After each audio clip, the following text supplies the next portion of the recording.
كذلك يبين الله آياته للناس لعلهم يتقون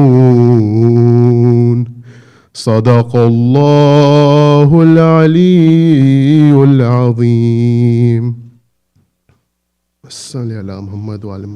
The translation for what I have read is, O you who have faith, prescribed for you is fasting, as it was prescribed for those who were before you, so that you may be God-weary.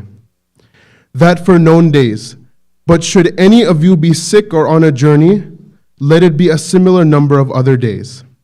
Those who find it straining shall be liable to atonement by feeding a needy person. Should anyone do good of his own accord, that is better for him, and to fast is better for you, should you know. The month of Ramadan is one in which the Quran has sent down as guidance to mankind, with manifest proofs of guidance and the criterion. So let those of you who witness it fast. And as for someone who is sick or on a journey, let it be a similar number of other days. Allah desires ease for you, and He does not desire hardship for you, and so that you may complete the number and magnify Allah for guiding you, and that you may give thanks. When my servants ask you about me, tell them that I am indeed near most. I answer the supplicant's call when he calls me. So let them respond to me, and let them have faith in me, so that they may fare rightly. You are permitted on the fast, permitted on the night of the fast to go to your wives. They are a garment for you, and you are a garment for them. Allah knows that you would betray yourselves, so He pardoned you and excused you. So now consort with them and seek what Allah has ordained for you, and eat and drink until the white streak becomes manifest to you from the dark streak at the crack of dawn. Then complete the fast until nightfall, and do not consort with them while you dwell in confinement in the mosques. These are Allah's bounds, so do not approach them. Thus does Allah clarify His signs for mankind, so that they may be God-weary. Allahumma salli ala Muhammad. Allahumma salli.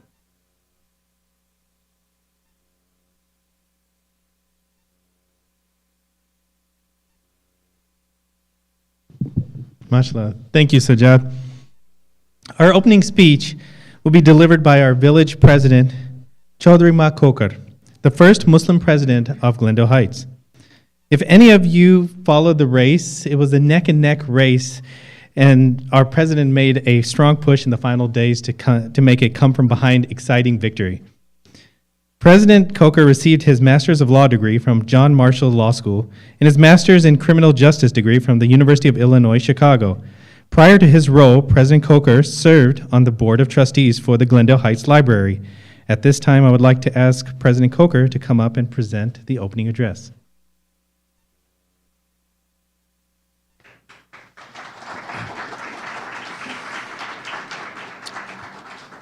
Thank you, everybody, and I welcome you to my village, Glendale Heights, with my superb and very talented, intellectual, and hard worker village administrator and police chief,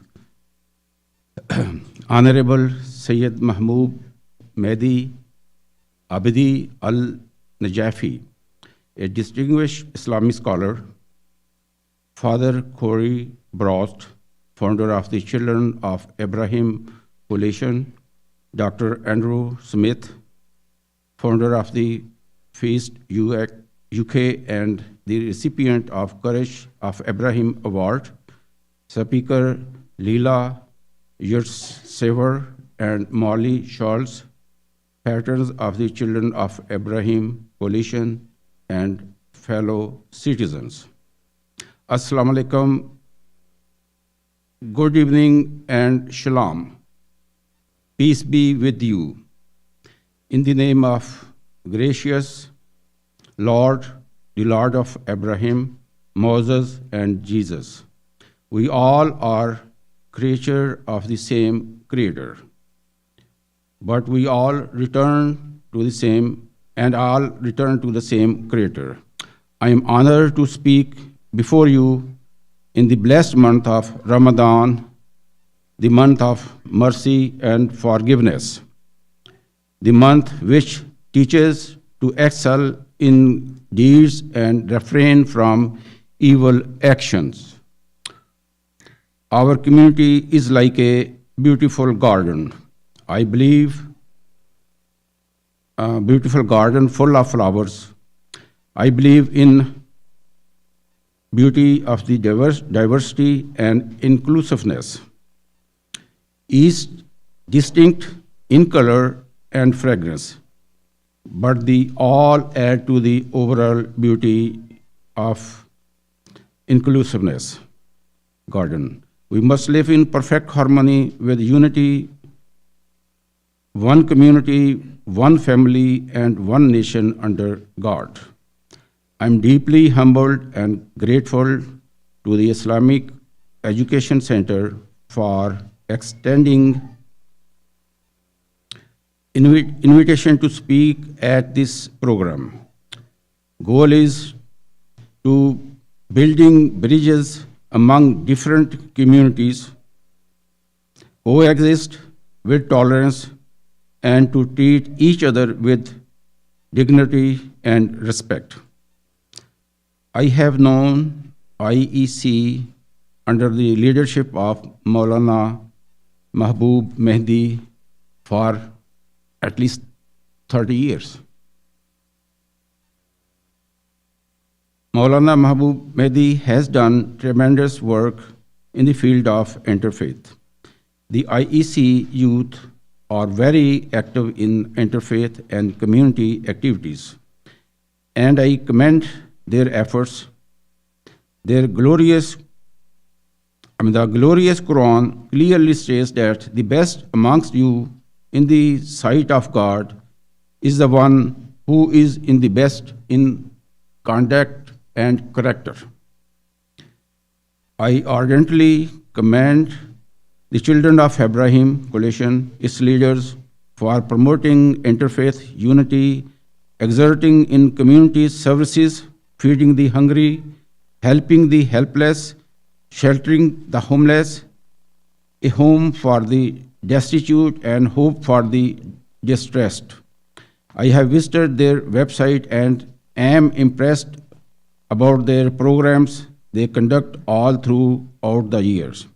In the past couple of years, during the pandemic, they conducted the programs on Zoom and continued the efforts on keeping people of all faith connected while their pandemic kept us apart. This is no easy task. I encourage citizens who are not currently participating in Children of Abraham activities to join their efforts and support. I especially like the Peace Camp where in 6 to 8 graders get together to build leadership while learning about the richness of each other's religious traditions and develop skills for standing against prejudice and bullying. I am confident that when these children grow up, they will lead change to transform the world free of hatred, bigotry, and prejudice. I encourage and support fellow citizens to support IEC Children of Abraham in interfaith efforts to spend brotherhood, understanding, and respect for all faiths, religions, and humanity. And here I want to add about security. A group of this center came to our village, and they talk about security. And I pledge you is my promise, and from my officers, both village administrator as well as the police chief, we will leave no stone unturned to secure you. But I will ask and respect you, please train some guys some youth from your center. So that should be your first barrier against terrorism activities. Thank you and welcome to my village. And a little about my village. We are doing wonderful job.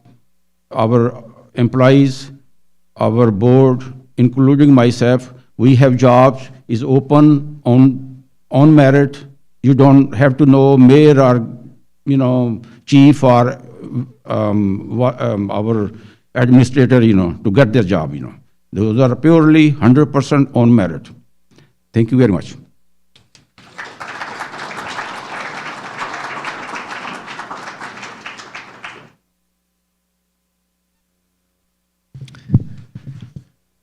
Thank you to the president and his team to take the time to spend this evening with us. They have a very important board meeting at 7:30, so I really appreciate you guys taking the time to actually come up here.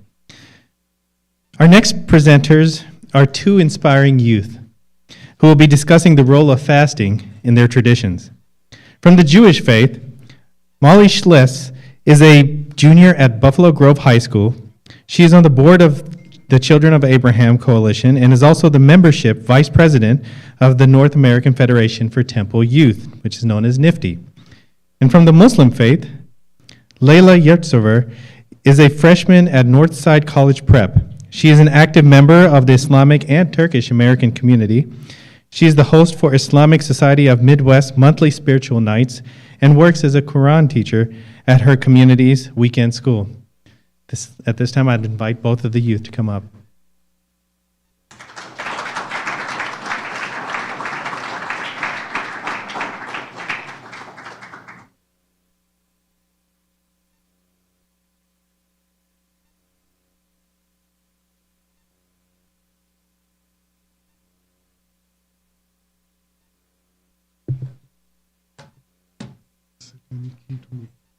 Okay. Fasting happens many times throughout the year in Judaism. One of the days that we fast is Yom Kippur. Yom Kippur is very important in the Jewish religion. It is known as one of the high holy days. It is 10 days after Rosh Hashanah, another one of the high holy days. Most Jews spend at least a portion of their day in services. So this is high holiday services, and it's a time where a lot of Jews come together to talk about the new year, and it's just a really great energy, and it's a really good time to be connected to Judaism. And the second image is someone playing the shofar, and that is played at Rosh Hashanah and Yom Kippur, and it is used as a way to welcome the new year. Yom Kippur means Day of Atonement, and one of the ways we do this atonement is by fasting. Fasting is a time for reflecting and repenting for your sins. It is also a way for us to stay connected to our bodies and mind. So along with fasting, we are also not supposed to wear any sort of perfume or cologne or makeup, and we're also not supposed to bathe or shower. This is because we really just want to focus on our spiritual selves and working on ourselves, and we don't want to worry about physical appearance at all. So that is why. When I fast, I see it as a way to reflect on my actions that past year. It allows me to take a step back and look at all the ways that I interacted with people and see how I can make that better. So whether it's a friendship or a coworker, I just take a step back and see how I can make that relationship better. I ask for forgiveness for all the things that I did wrong. So along with that, it's just a really great time for me to be with my family. This is a picture of my family. We're all home during this time, so it's just really nice to get to spend some quality time with them. And another way that I look at fasting is how I can better myself after Yom Kippur. In Judaism, it says we should come out of fasting ready to make the world a better place. As I reflect, I take time to see how I can help my community. Two ways that I help my community. The first one is an organization called Feed My Starving Children. This is an organization that gives food to children in different countries that need them. So I might be actually packing the food or sealing it and putting it in boxes, and then it goes to these children and helps give them a better childhood and the nourishment that they need. And another way that I help my community is by working with preschoolers. My mom is a 2-year-old teacher, so on days off, I like to go in and help her and get to help our youth. And a special part for Yom Kippur for my family is breaking the fast at the end of the day. My extended family comes together and we eat a big meal to break the fast. It is a time for me to see relatives that I only see a few times a year and catch up with them. We talk about our past year and plans for this upcoming year. While I'm fasting, I look forward to this meal and catching up with my family. So this is a picture in the middle of me and all my cousins. These are people that I would see. And then on the sides, these are two foods that we would have. One of them would be like bagels and lox and also noodle kugel. And the reason that we do this is because most of us are in services a lot of the day, so we don't really have time to make a big meal, so it's easy to just do a brunch style meal.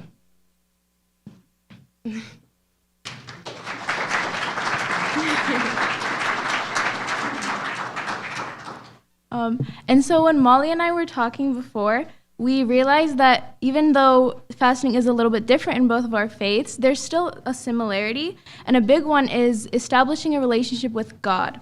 So in Judaism, as Molly told me, a big part of fasting is asking God for forgiveness for all of their sins. And in the beginning of their high holiday service, they say a prayer called Kol Nidre prayer, which means all vows. And it asks God to forgive them for any mistakes that they have made, even when under stress and not thinking right.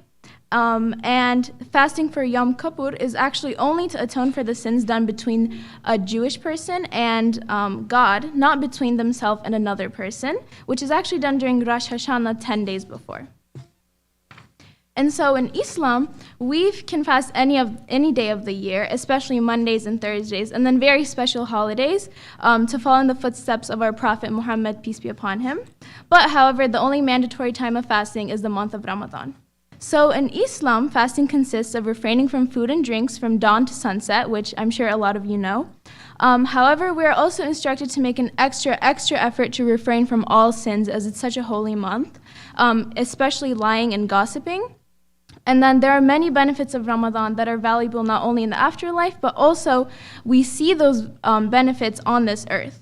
So first of all, the reason we tell all curious Muslim children when they ask is that we fast so we are able to empathize with people who don't always have direct access to food and water. And it is truly a big reason that also drives us to become better Muslims, because we realize the value of simple blessings such as food and water, and our gratefulness to God increases tenfold. We're also driven to donate more and try to help more people who experience hunger and thirst every single day, because then we can see what they have to go through. And then the biggest reason we fast Ramadan, though, is simply because God has instructed us to. As Muslims, we know that God is all-knowing, and anything He tells us to do is beneficial for us. So technically, we don't even have to question it, but even when we do, we really see those benefits.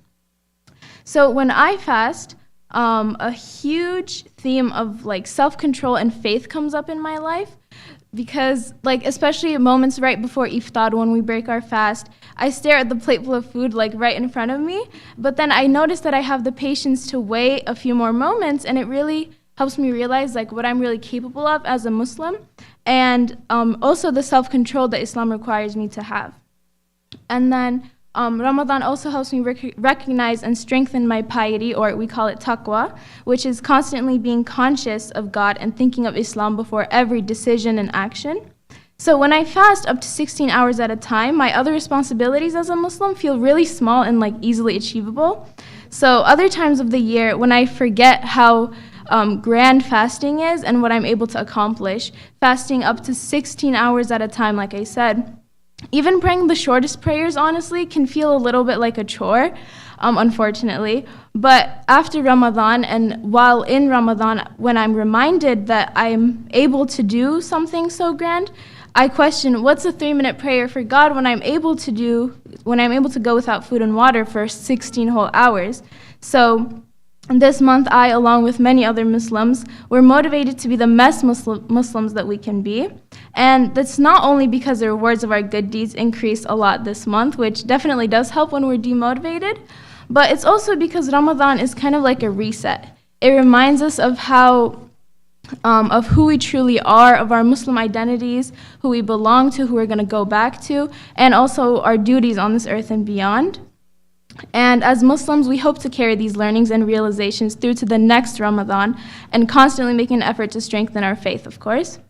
And then even when I was younger, and I didn't realize how special this month was. I really, really loved Ramadan, especially because of the community and family aspects, which I think comes up in a lot of holidays all across the globe. But one of my favorite things in the world was breaking my fast alongside my friends and family. So over here you can see that there's like a huge iftar, and I believe this was in Egypt. And these are just some foods that my family really loves to have during iftar on Ramadan. But in the first week, so we have these like huge, delicious meals to break our fasts all together. And then even though as the month goes on, the cooking inevitably becomes less and less high effort because everybody's getting tired. The moment of biting into a day at the exact same time to just finally end the fast at the end of the day, I don't think it ever becomes less special. And it's also tradition to visit other people's houses for iftar and even suhur, which is a meal that we eat before dawn to like prep us for the next day. And I'll always stand behind the fact that all Turkish mothers' cooking is phenomenal, so I love visiting my friends' houses all the time. And at the end of the day, even though Ramadan does come with its worldly struggles, my friends, family, and I always look forward to the benefits and experiences we gain from fasting for a whole month, and it really is a beautiful shared experience for Muslims all across the globe.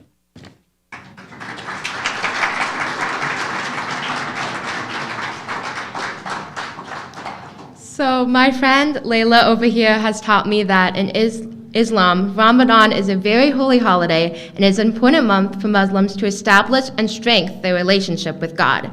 They pray extra times and read more Quran, and they also are making dua, which is to ask God for anything and everything they want, including forgiveness, which is something that we do in Judaism, which is really cool. And they are saying that there's a saying from their prophet that states that everyone has the ability to be completely forgiven by God by the end of Ramadan, as long as they just put in a little bit of effort to pray and truly seek forgiveness.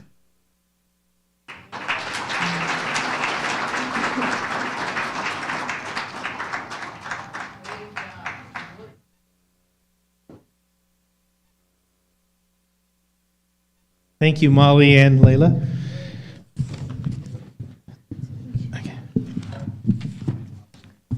You know, that's the beauty of Interfaith right there. That's the whole definition of the work, why we do it. Kids teaching each other about their faith and their tradition. And Passover is coming up for our Jewish brothers and sisters. I want to wish them all Chag Sameach, which is happy holidays. Father Corey Brost has been a member of the Clerics of St. Viator since 1987.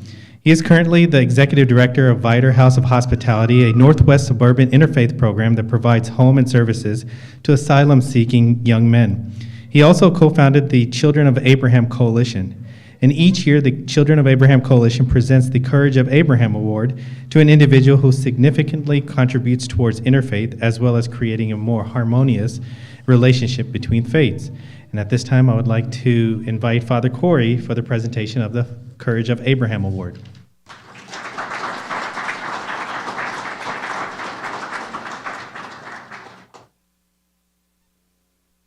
It's a real honor to be here at my home mosque.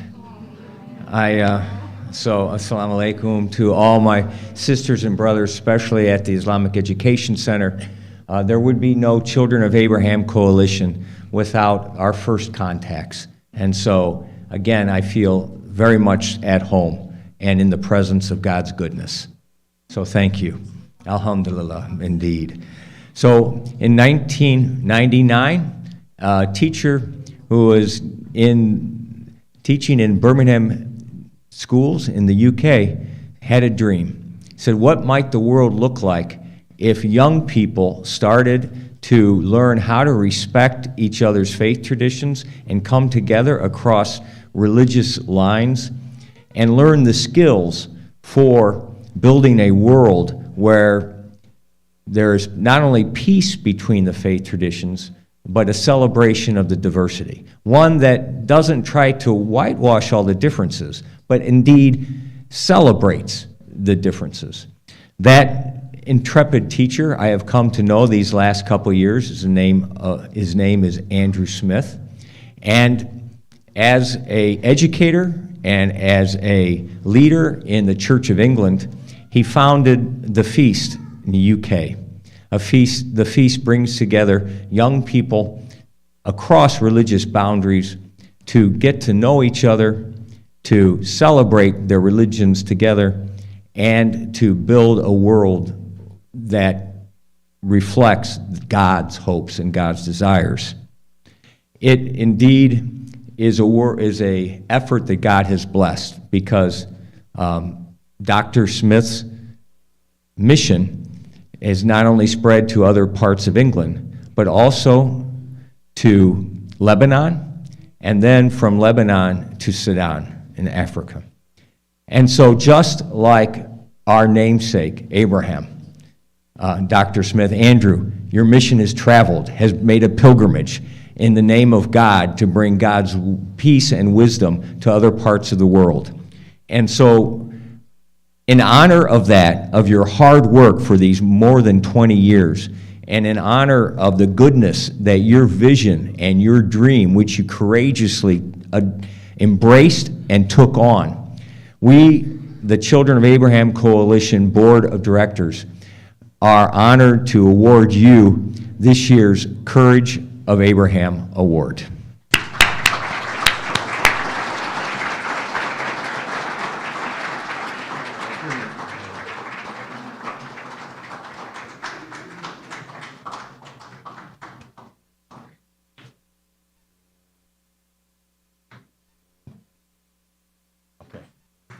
And so I now present to you a gentleman who is not only an inspiration to me, but has become a dear friend, though we're separated by a large body of water. Dr. Andrew Smith.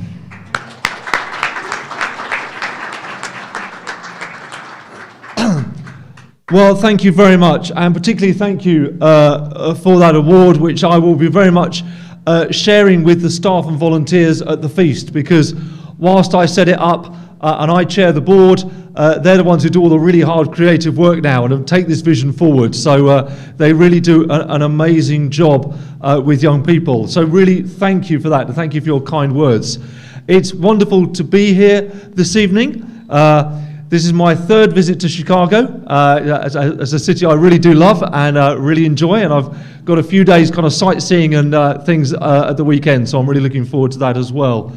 So it really is lovely to be here, and thank you for the Children of Abraham Coalition and for the board and the members at this mosque for welcoming me and inviting me to say a few words to you. And I will make sure I keep it to time, because I know with iftars it has to be time. My Muslim friends in England, if I'm running an iftar, they make sure they're all there with their watches looking at me. I know how tight it is. It was 23 years ago when I thought, I wonder if we could get some teenagers together to do some of the interfaith work that I'd sat through with adults. And I looked at what we were going to do. And part of the reason I thought that was because I'm a bit of a youth worker. I like working with young people. They bring some energy and life and wisdom. And as we just learned from our two speakers, they speak wisely and they speak a lot of good sense. They also, I've learned, are much better than I am. So most of what I was going to say, we've already heard this evening, only better and clearer than I was. So my notes here that I had, to be honest, we can just get rid of those. It was so much better. But that was part of why I wanted to get young people together. I knew that they had a voice that was worth hearing. I knew that when you get young people in the room, it can be a lot of creativity and fun. I was going to a lot of interfaith events that mostly had what I thought were old men stood at the front. I've now realized I am the age of those old men. So I now realize they were young men. But I thought, what would it look like for young people to get together? And so we did. In the year 2000, we ran an event. We got a load of, in those days it was Christian and Muslim teenagers, which are the two largest faiths in Birmingham. We have all the faiths in Birmingham. It's a great city. But those were the two largest faiths. And we got them together to talk about their faiths, to have a lot of fun together, to share food together. And we gave it a go. We'd never done it before, but it went well enough to try again, and we kept on going. But when I was trying to recruit people back in 99, 2000 to come to the event, so many people said, why do we need to do this? No one's at war with each other. Everyone gets on. Why on earth do we need this? And I was saying, because I think this is the kind of world that God wants us to have, where people don't just get on because they ignore each other, but they have really deep friendships. But that friendship doesn't just talk about music and television and whatever. It talks about the really deep stuff, what we really believe, the things that really drive us. And we learn to talk about that in a way that doesn't pretend we're all the same, because we don't all agree on anything. I don't agree on anything with anybody. My wife, we've been married for 29 years, and she has terrible taste in music. Let me tell you, I don't agree with her at all. It's awful. But I love her to bits. We can disagree well, can't we? We can really disagree and be really good friends. So we gave it a go. And looking back now, 23 years later, I see now, I think I would want to say, the hand of God on the timing. I just did it because I thought this is what we should do. But part of the story now is I'm able to say to people, this was pre the awful events of 9/11. So much interfaith work in Britain started after that as a reaction to that, and understandably. But we did this not out of fear, not because we thought, gosh, what is happening? We did it because we thought this is what God wants us to do. We did it anyway.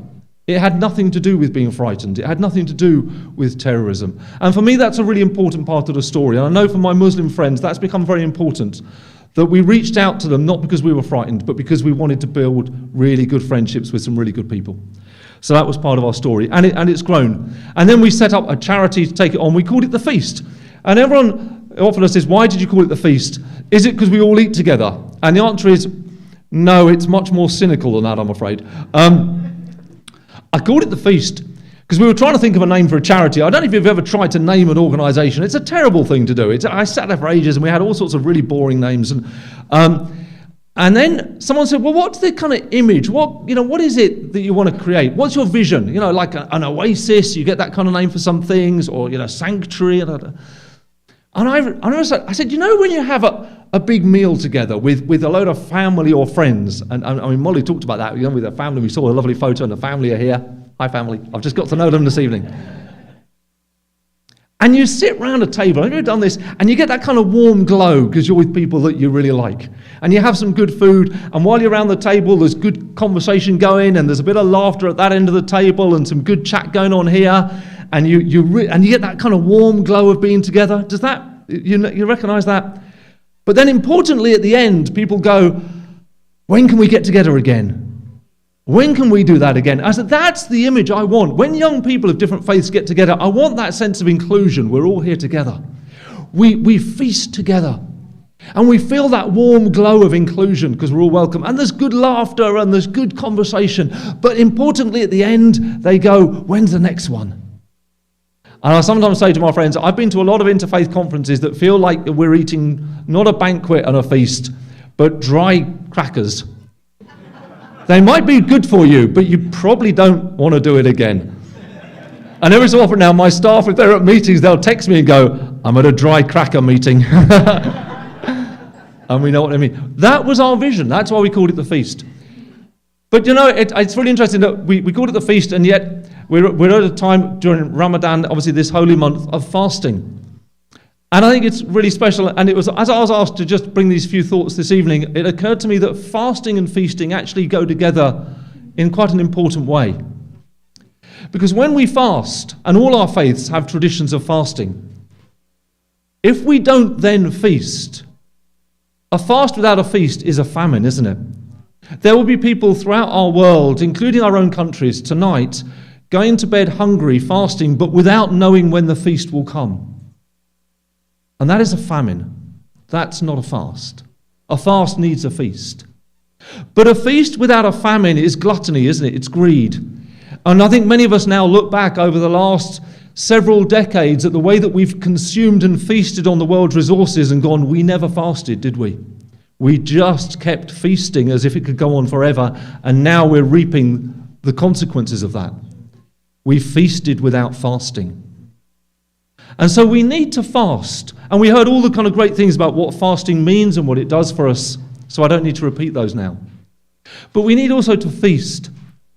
But I think it's important, for certainly in my understanding of feasting in this kind of context, is it's not just about the kind of quantity of food, although there often is that. And I'm looking forward to tonight's kind of meal, I have to say. But it's not that we fast and then we just gorge ourselves senseless. It's not like, I know a lot of my Christian friends will give up chocolate for Lent, and the idea isn't then that on Easter Day you just pack as much in as you possibly can. The feast, I think, at its best is this sense of actually it's the community, isn't it? It's eating together. Because actually some of the best banquets and feasts I've been to, the food hasn't been that special. It's been the company. It's been the sense of we're here together sharing this. And I think that, in all our faith traditions, is what makes it a truly important feast. It's not that we're doing it on our own, and some people have to feast on their own, and you can do that. But I think this image of actually being able to eat together, and that's why these last 2 years have been so hard for many of us, haven't they? We've not been able to feast together. I've done iftars on Zoom. And we've stopped before the feast eating, because eating on Zoom is just revolting, isn't it? That is not a feast. And so, as we go and open the fast in a moment and end the fast, I hope for all of us we'll reflect back on what we heard, particularly from our two young women speakers this evening, on the importance and what it means to fast. But also to hold on to this image that we need both the fast and the feast. And I know the great work of the Children of Abraham Coalition do here with young people, and it really is it's been brilliant to get to know them, because it's so much in tune with what we're trying to do in Britain through the feast, with the next generation coming through. That we learn together what it means to fast and all the benefits that gives us, but we also learn together to mean, what does it mean to feast together, to fast and feast. Thank you.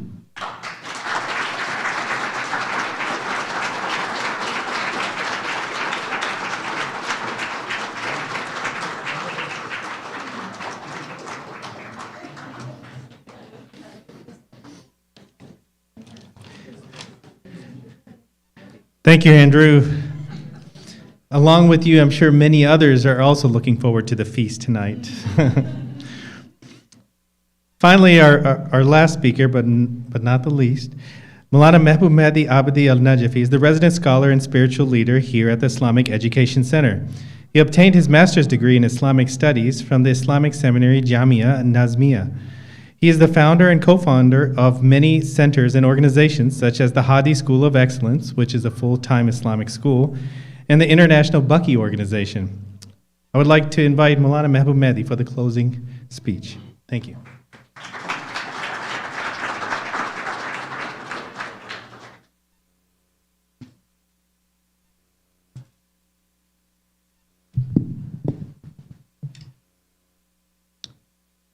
Assalamu alaikum, peace be upon you and shalom. أعوذ بالله من الشيطان الرجيم بسم الله الرحمن الرحيم الحمد لله والصلاة على محمد وآله الطيبين الطاهرين المعصومين أما بعد فقد قال الله في كتابه الكريم بسم الله الرحمن الرحيم والصلح خير. Thank you everyone for attending this wonderful annual Interfaith gathering, and I cannot tell you how humbled and proud I feel for hosting this Interfaith gathering, and I thank God for giving us this great opportunity.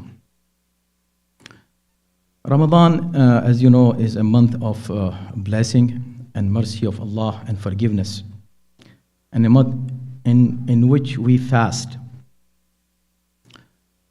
As Dr. Andrew told you, that there are two things. One is fast, one is feast. So today, we the Muslims who are here, we fast, and others all will feast. So Dr. Andrew will have feast with you, but fast for us only, okay? So fasting, of course, the reason, one single word that Quran has used for the purpose of fasting, although there is a long list of the philosophy and the wisdom behind the fasting, but one word describes everything, and it is لَعَلَّكُمْ تَتَّقُونَ. so that you become pious. So the purpose of fasting is piety. What is piety? Again, in Surah, chapter Nisa, chapter number 4, ayat number 135, it describes that as justice. I'dulu, this is in Surah number 5. I'dulu huwa aqrabu lit-taqwa. Be just, because justice is the closest thing to piety. So if you want to be pious, just be just with yourself, with your family, with your friends, with your community, with everybody, with everyone. So justice is essential need of human being. And today, what we need is justice, and what we need is peace. And peace and justice go hand in hand. And today, as you know, how many people around the world are suffering from hunger, from violence, from so many problems.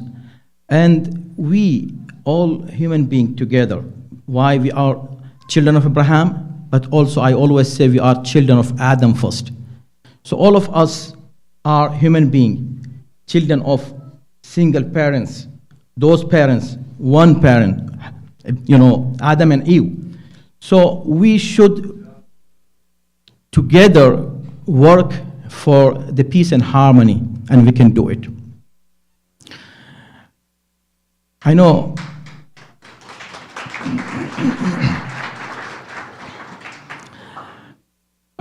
of course, we are not politicians, we are not political people, but I should say this, that we should not have any hope in politicians, but we, the people, can change the world together, inshallah.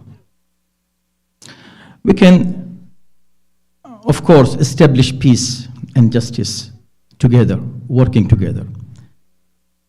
My very respected friend and my brother, Father Corey. As you say, brother, father. Brother, Father Corey.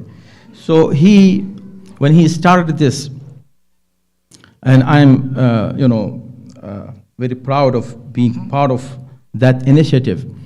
So when he started this, we had the dream of taking the torch of peace and justice, not for our cities, to the world, the whole world. And today, I'm so happy for having Dr. Andrew Smith, and this is a good step for our mission to be international and global mission for peace.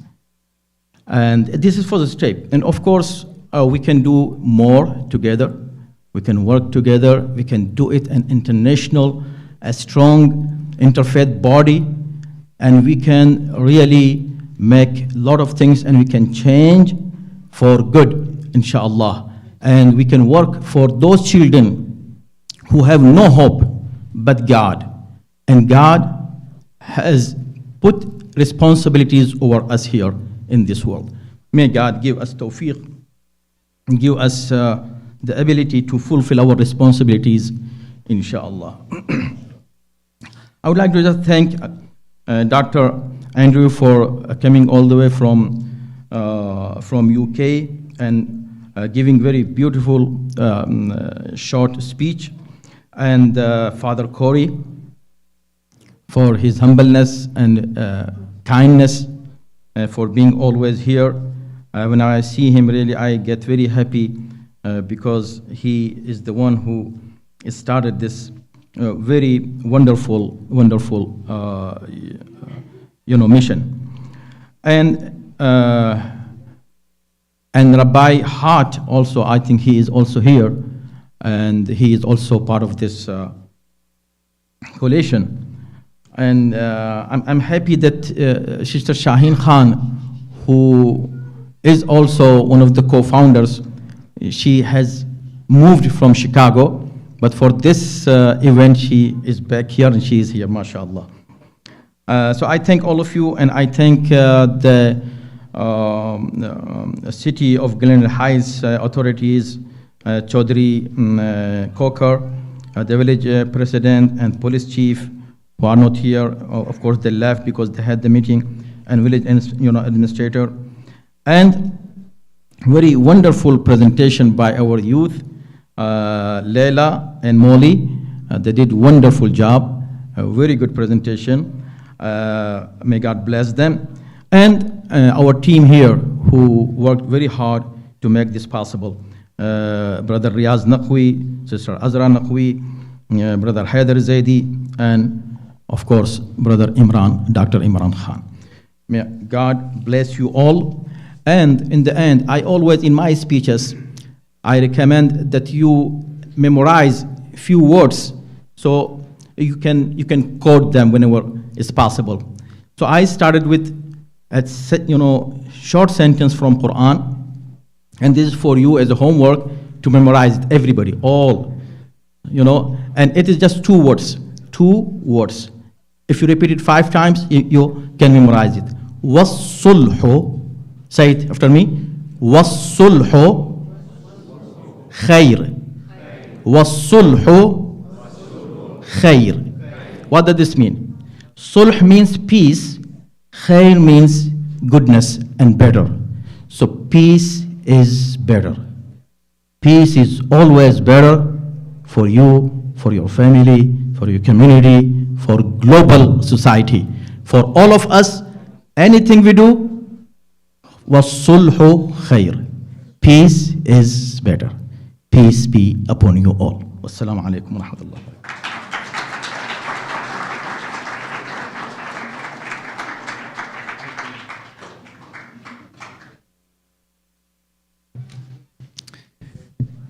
And that is the conclusion of the program. I want to take the time to personally thank the support of our sponsors of this event. As Maulana said, that the IEC management team, the Children of Abraham Coalition Board, Sister Shaheen Khan, who Maulana had also mentioned, and all of the volunteers of this event who can be recognized by, for the ladies wearing the green headscarf or the hijab, and the men wearing the green shirts. So before we adjourn for dinner, which is located upstairs and you would exit out the back door, I request you to take advantage of this night. Sit in a table with someone who you might not know, someone of a different faith, someone who you haven't had a discussion with. We have an icebreaker plan to facilitate conversation, and I want to thank Sister Rana for her efforts. Each table will have 2 envelopes labeled 1 and 2. In the first envelope, everyone will randomly pick a card and answer that question. In the second envelope, everyone will answer all of the questions. If you forget, there are instructions at the table. The youth are requested to sit at the table that is reserved specifically for the youth. And if anyone needs to pray, we will be praying at the hall adjacent to the dinner hall. Thank you all for your attendance. And if you donated a gift card, thank you on behalf of the Afghan refugees. And with that, let's eat.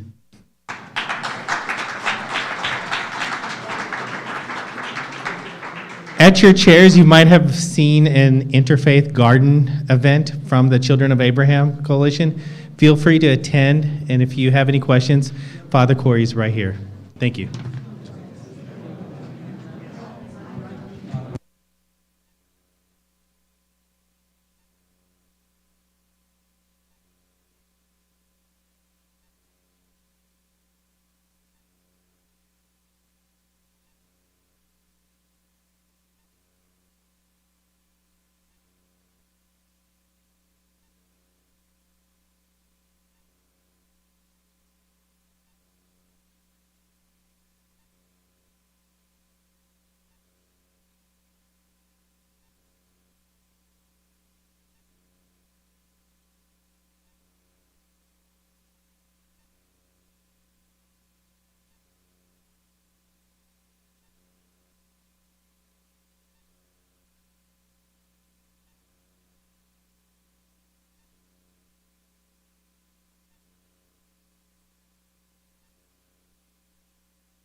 أعوذ بالله من الشيطان الرجيم بسم الله الرحمن الرحيم إن الله وملائكته يصلون على النبي يا أيها الذين آمنوا صلوا عليه وسلموا تسليما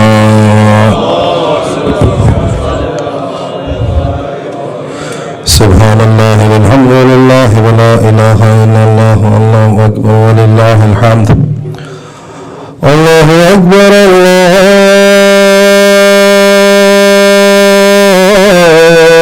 الله أكبر الله أكبر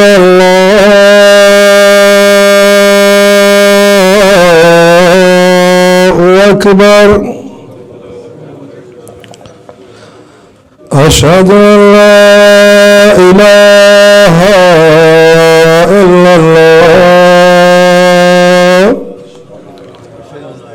أشهد أن لا إله إلا الله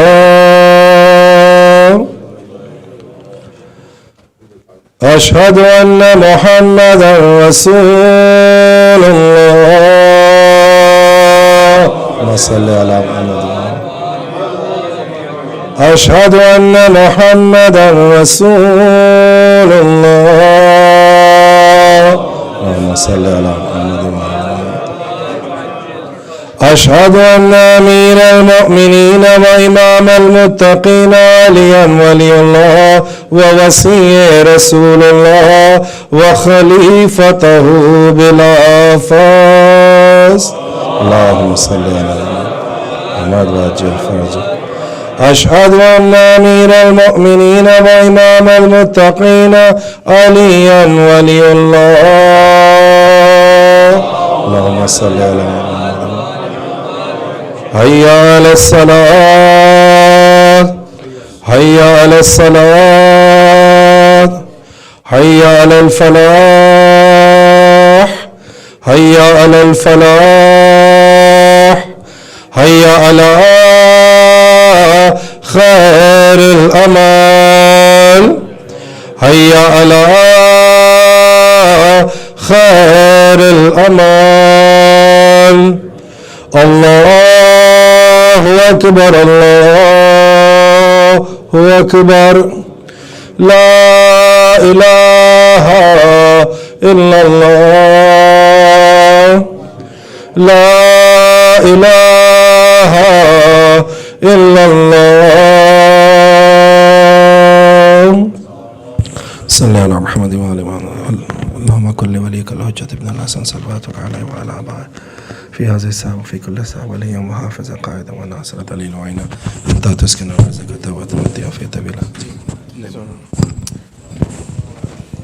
الله أكبر الله أكبر أشهد أن لا إله إلا الله أشهد أن لا إله إلا الله أشهد أن محمد رسول الله أشهد أن محمد رسول الله أشهد أن عليا ولي الله أشهد أن عليا حجة الله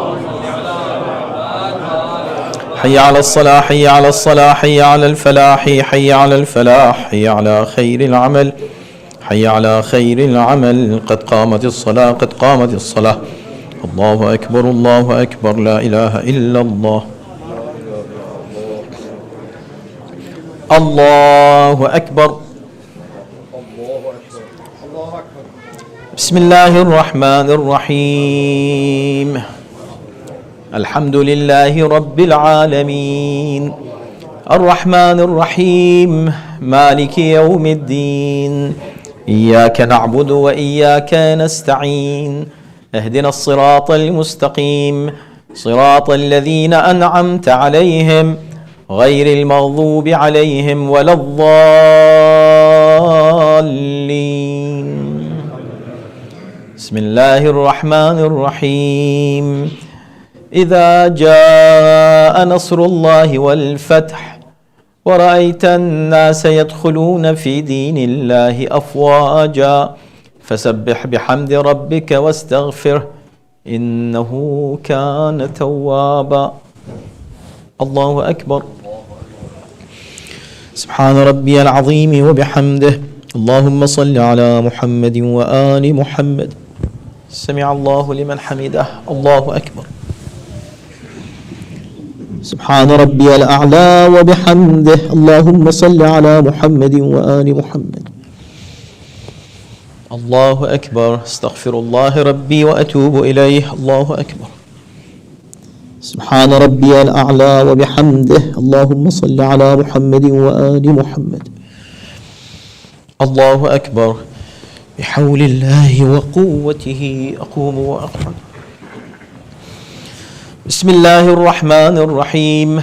الحمد لله رب العالمين الرحمن الرحيم مالك يوم الدين إياك نعبد وإياك نستعين اهدنا الصراط المستقيم صراط الذين أنعمت عليهم غير المغضوب عليهم ولا الضالين.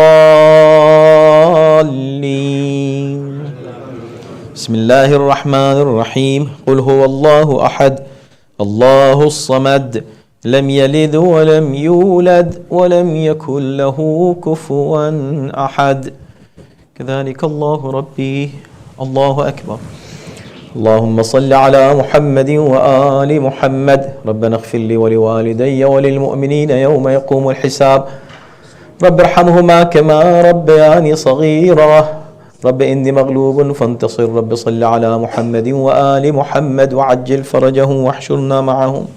الله أكبر.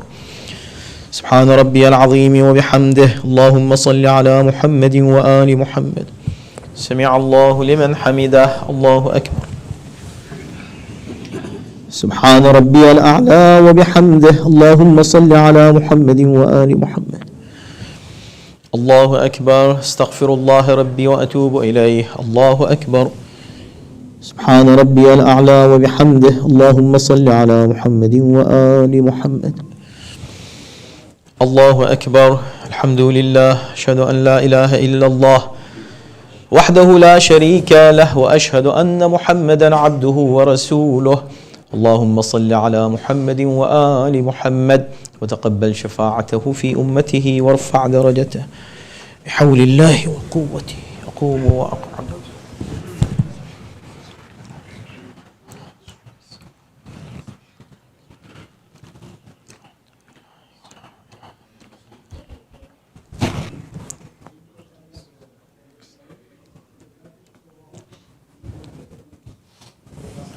الله أكبر. سبحان ربي العظيم وبحمده. اللهم صل على محمد وآل محمد. سمع الله لمن حمده. الله أكبر. سبحان ربي الأعلى وبحمده. اللهم صل على محمد وآل محمد.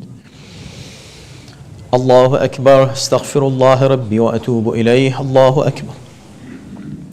سبحان ربي الأعلى وبحمده. يا لطيف ارحم عبدك الضعيف. رب صل على محمد وآل محمد وعجل فرجه. الله أكبر.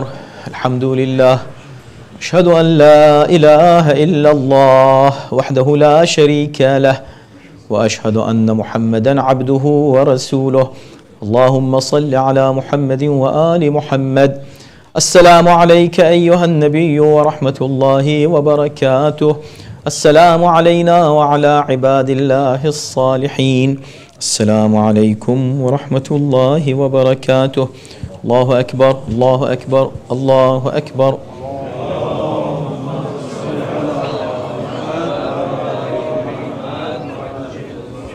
أعوذ بالله من الشيطان الرجيم. بسم الله الرحمن الرحيم. إن الله وملائكته يصلون على النبي يا أيها الذين آمنوا صلوا عليه وسلموا تسليما. اللهم صل على محمد وآل محمد. اللهم صل على اللهم صل على محمد وعجل فرجه. بسم الله الرحمن الرحيم. يا علي يا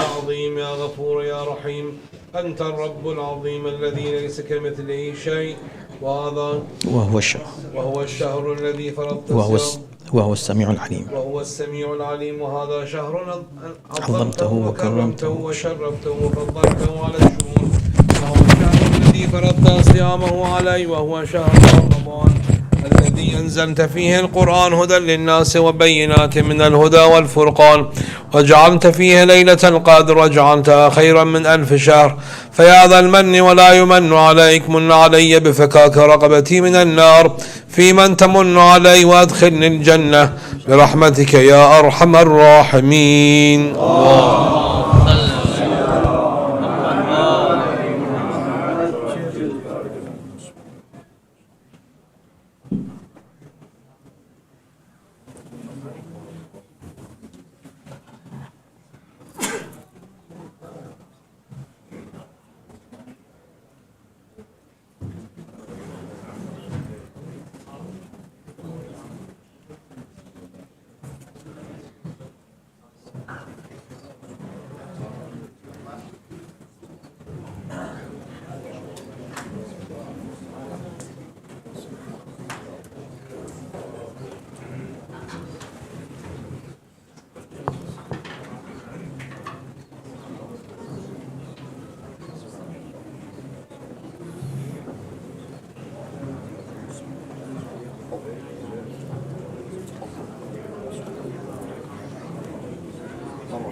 शुरू हो गया खाना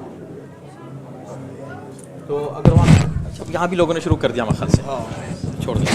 हज़रात ईशा की नमाज़ आप लोग पढ़ लीजिएगा, बाद में से भी पढ़ सकते हैं, लेकिन उन लोगों ने खाना तो वहाँ शुरू कर दिया है, लेकिन अगर यहाँ भी शुरू हो गया है तो फिर बिस्मिल्लाह करें।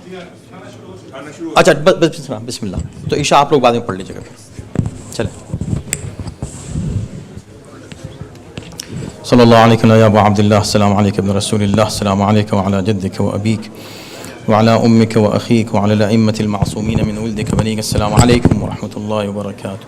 السلام عليك ولا يا غريب الغرباء السلطان علي بن موسى الرضا، عليك التحية والثناء ورحمة الله وبركاته. السلام عليك ولا يا صاحب العصر والزمان الأمان الأمان الأمان. السلام عليك يا شريك القرآن. السلام عليك يا خليفة الرحمن.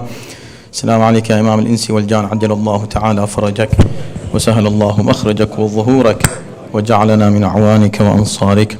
السلام عليكم ورحمة الله وبركاته.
हज़रत इंशाल्लाह ठीक 8:45 को नमाज इशा होगी.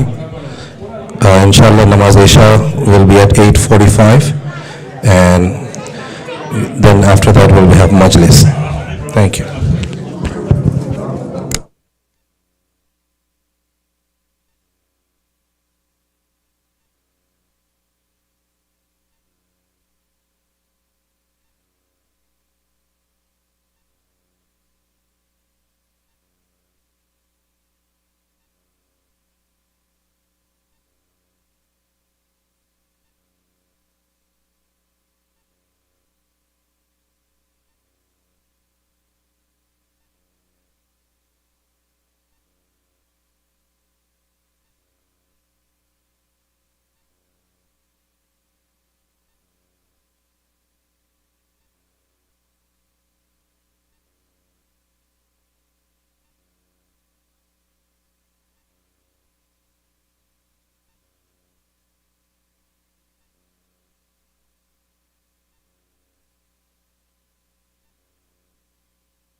Inshallah, Namaz Isha will start in 3 minutes.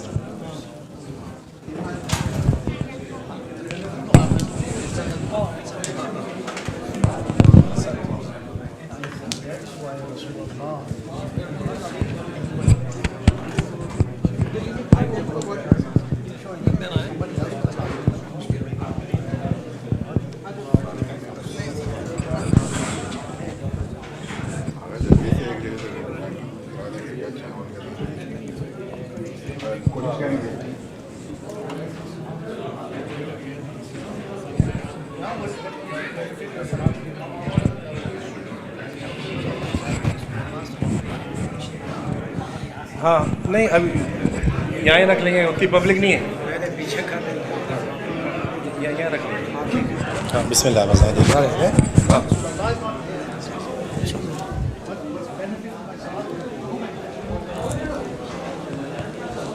نہیں یار ایک تھوڑا پیچھے لے رہا، وہ لائن سے بھی شروع ہو تو بھی بہت ہے، بس ہے نا، کیا بولتے ہیں، بس ہے وہ لائن سے ہی شروع کرے تو کافی نہیں ہے، بس ہے، ہاں بس. چلیے بسم اللہ الرحمن الرحیم. ان اللہ وملائکتہ یصلون علی النبی یا ایہا الذین آمنوا صلوا علیہ وسلموا تسلیما. صلی علی محمد وعلی. سبحان اللہ والحمد للہ ولا الہ الا اللہ واللہ اکبر. اللہ اکبر اللہ اکبر اللہ اکبر اللہ اکبر. اشہد ان لا الہ الا اللہ اشہد ان لا الہ الا اللہ اشہد ان محمد رسول اللہ. اللہم اشہد ان محمد رسول اللہ. اللہم صل. اشہد ان امیر المؤمنین وامام المتقین علی ولی اللہ وصی رسول اللہ وخلیفتہ بلا فضل.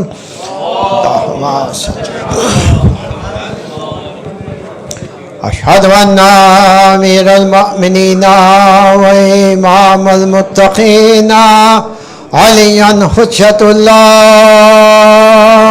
اللہم صلی علی محمد. حی علی الصلاۃ حی علی الصلاۃ حی علی الفلاح حی علی الفلاح حی علی خیر العمل حی علی خیر العمل. اللہ اکبر اللہ اکبر.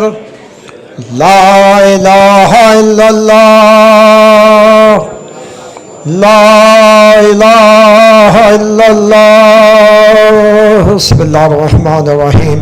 اللہم اجعل قلبی بارا وعمری ثارا وعیشی قارا ورزقی دارا وولاد برارا واجعلنی عند خبر نبیک محمدا صلی اللہ علیہ وآلہ وسلم مستقرا وقرارا برحمتک یا ارحم الراحمین.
مولانا تفضل مولانا.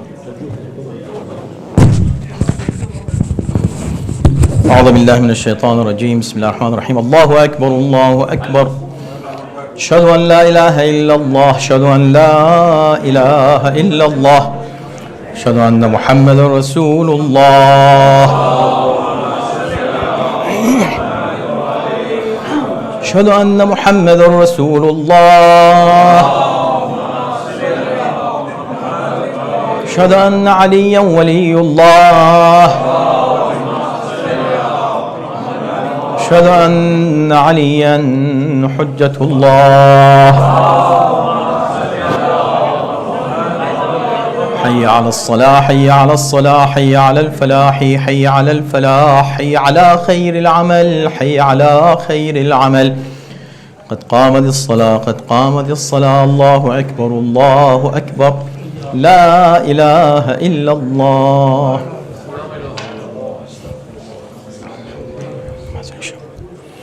الله أكبر. بسم الله الرحمن الرحيم. الحمد لله رب العالمين الرحمن الرحيم مالك يوم الدين. إياك نعبد وإياك نستعين. اهدنا الصراط المستقيم صراط الذين أنعمت عليهم غير المغضوب عليهم ولا الضالين. بسم الله الرحمن الرحيم. إذا جاء نصر الله والفتح ورأيت الناس يدخلون في دين الله أفواجا فسبح بحمد ربك واستغفره إنه كان توابا. الله أكبر. سبحان ربي العظيم وبحمده. اللهم صل على محمد وآل محمد. سمع الله لمن حمده. الله أكبر. سبحان ربي الأعلى وبحمده. اللهم صل على محمد وآل محمد. الله أكبر. استغفر الله ربي وأتوب إليه. الله أكبر. سبحان ربي الأعلى وبحمده. اللهم صل على محمد وآل محمد. الله أكبر. بحول الله وقوته أقوم وأقعد. بسم الله الرحمن الرحيم. الحمد لله رب العالمين الرحمن الرحيم مالك يوم الدين. إياك نعبد وإياك نستعين. اهدنا الصراط المستقيم صراط الذين أنعمت عليهم غير المغضوب عليهم ولا الضالين.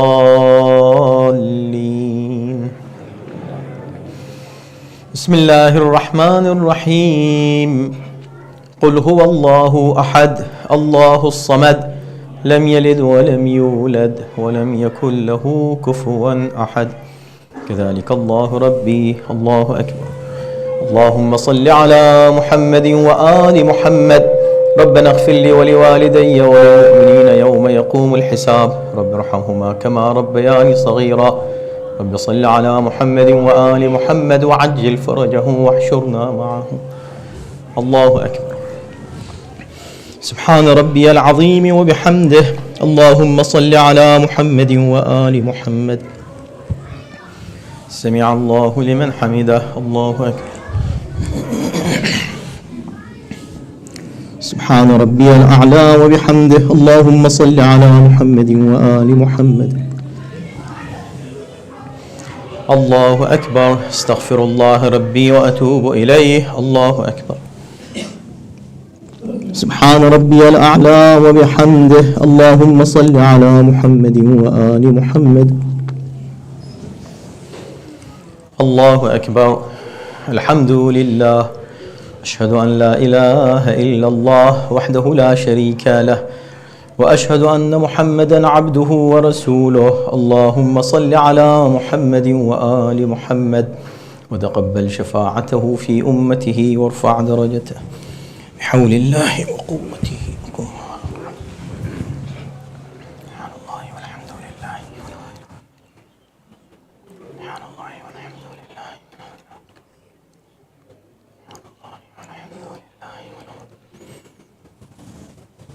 الله أكبر. سبحان ربي العظيم وبحمده. اللهم صل على محمد وآل محمد. سمع الله لمن حمده. الله أكبر. سبحان ربي الأعلى وبحمده. اللهم صل على محمد وآل محمد. الله أكبر. استغفر الله ربي وأتوب إليه. الله أكبر. سبحان ربي الأعلى وبحمده. اللهم صل على محمد وآل محمد. الله أكبر. بحول الله وقوته أقوم وأقعد.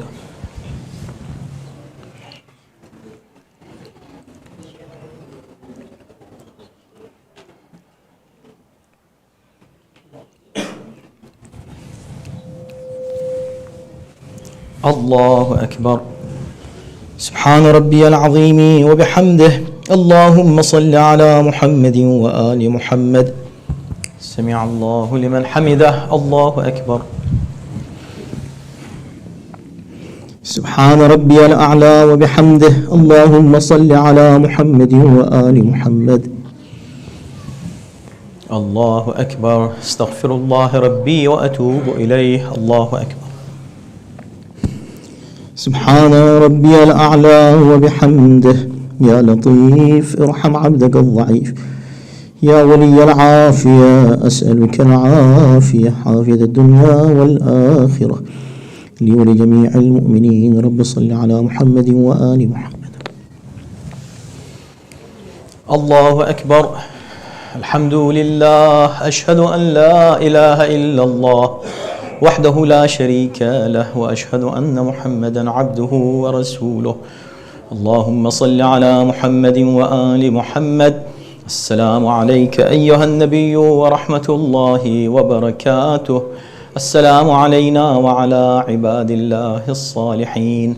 السلام عليكم ورحمة الله وبركاته. الله أكبر. الله أكبر. الله أكبر.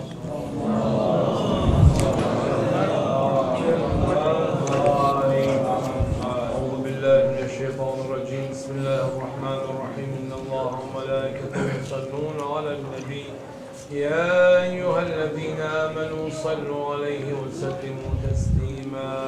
اللهم صل على محمد وآل محمد. اللهم صل على محمد وآل محمد.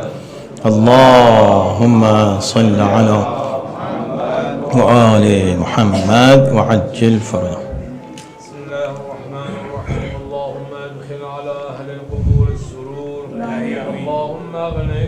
فقير.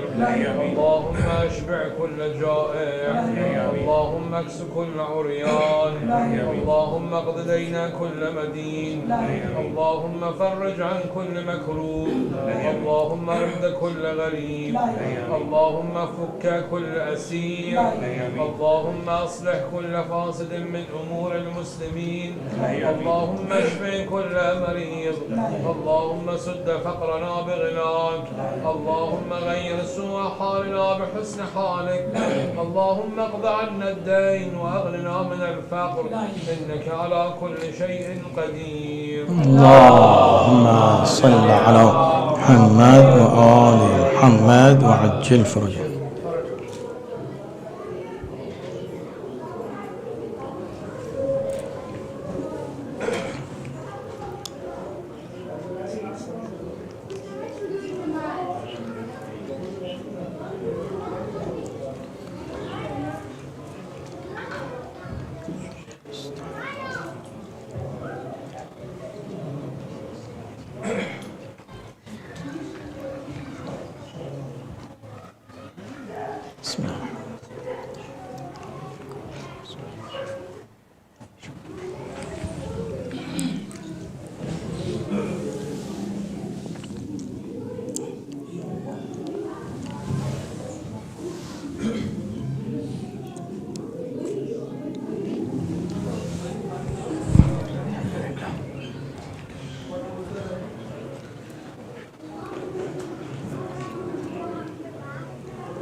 रात ज़ारत वारिसा पढ़ते हैं वहाँ तक़रीबन ज़ारत वारिसा السلام عليك وارث آدم وصفوة الله السلام عليك وارث نوح النبي الله السلام عليك وارث إبراهيم خليل الله السلام عليك وارث موسى كليم الله السلام عليك وارث عيسى روح الله السلام عليك وارث محمد حبيب الله السلام عليك وارث علي ولي الله السلام عليك يا ابن محمد المصطفى السلام عليك يا ابن علي المرتضى السلام عليك يا ابن فاطمة الزهراء السلام عليك يا ابن خديجة الكبرى السلام عليك يا ثار الله وابن ثاره والوتر الموتور أشهد أنك قد أقمت الصلاة وآتيت الزكاة وأمرت بالمعروف ونهيت عن المنكر وأطعت الله ورسوله حتى أتاك اليقين فلعن الله أمة قتلتك ولعن الله أمة ظلمتك ولعن الله أمة سمعت بذلك فرضيت به يا مولاي يا أبا عبد الله أشهد أنك كنت نورا في الأصلاب الشامخة والأرحام المطهرة لم تنجسك الجاهلية بأنجاسها ولم تلبسك من مدلهمات ثيابها وأشهد أنك من دعائم الدين وأركان المؤمنين وأشهد أنك الإمام البر التقي الرضي الزكي الهادي المهدي وأشهد أن الأئمة من ولدك كلمة التقوى وأعلام الهدى والعروة الوثقى والحجة على أهل الدنيا وأشهد الله وملائكته وأنبياءه ورسله أني بكم مؤمن وبإيابكم موقن بشرائع ديني وخواتيم عملي وقلبي لقلبكم سلم وأمري لأمركم متبع صلوات الله عليكم وعلى أرواحكم وعلى أجسادكم وعلى أجسامكم وعلى شاهدكم وعلى غائبكم وعلى ظاهركم وعلى باطنكم ورحمة الله وبركاته السلام عليك يا ابن رسول الله السلام عليك يا ابن نبي الله السلام عليك يا ابن أمير المؤمنين السلام عليك يا ابن فاطمة الزهراء سيدة نساء العالمين السلام عليك يا ابن الحسين الشهيد السلام عليك أيها الشهيد وابن الشهيد السلام عليك أيها المظلوم وابن المظلوم لعن الله أمة قتلتك ولعن الله أمة ظلمتك ولعن الله أمة سمعت بذلك فرضيت به السلام عليكم يا أولياء الله وأحباءه والسلام عليكم يا أصفياء الله وأبداءه السلام عليكم يا أنصار دين الله السلام عليكم يا أنصار رسول الله السلام عليكم يا أنصار أمير المؤمنين السلام عليكم يا أنصار فاطمة الزهراء سيدة نساء العالمين السلام عليكم يا أنصار أبي محمد الحسن بن علي الولي الزكي الناصح السلام عليكم يا أنصار أبي عبد الله الحسين بأبي أنتم وأمي طبتم وطابت الأرض التي أنتم فيها دفنتم فزتم فوزا عظيما فيا ليتنا كنا معكم فنفوز معكم السلام عليك أيها العبد الصالح المطيع لله ولرسوله ولأمير المؤمنين أشهد أنك قد جاهدت ونصحت وصبرت حتى أتاك اليقين فلعن الله الظالمين لكم من الأولين والآخرين وألحقهم بدرك الجحيم السلام عليكم جميعا ورحمة الله وبركاته السلام عليك يا مولاي يا غريب الغرباء السلطان علي بن موسى الرضا عليك التحية والثناء ورحمة الله وبركاته السلام عليك مولاي يا صاحب العصر والزمان الأمان الأمان الأمان السلام عليك يا شريك القرآن السلام عليك يا خليفة الرحمن السلام عليك يا إمام الإنس والجان عجل الله تعالى فرجك وسهل الله مخرجك وظهورك وجعلنا من أعوانك وأنصارك. السلام عليكم جميعا ورحمة الله وبركاته.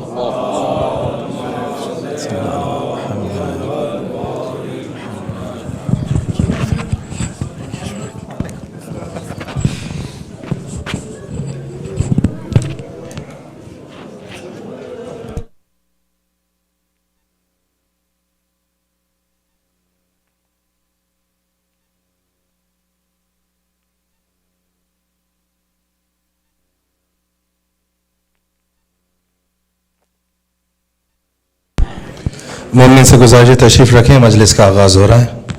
اور گزارش ہے کچھ مومنین سے کہ اگر مجلس کے بعد کچھ دیر ٹھہر کر والنٹیئرز کی ضرورت ہے، جو نئے ہال میں ٹیبلز ہے اور کرسیاں، زیادہ دیر کا کام نہیں ہوگا، ایک half an hour 45 minutes. I really appreciate.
Muhammad وعلى محمد صلوات. اللهم صل على محمد وآل محمد وعجل فرج. اللهم صل على بسم الله.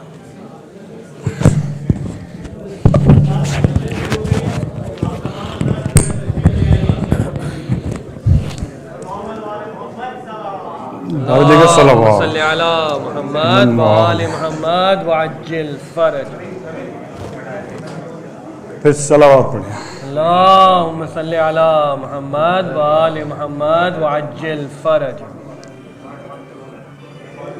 ایک بار اور مجھے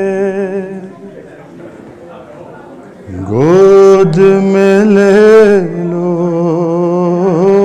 بابا، ایک بار اور مجھے گود میں لے لو بابا، ایک بار اور مجھے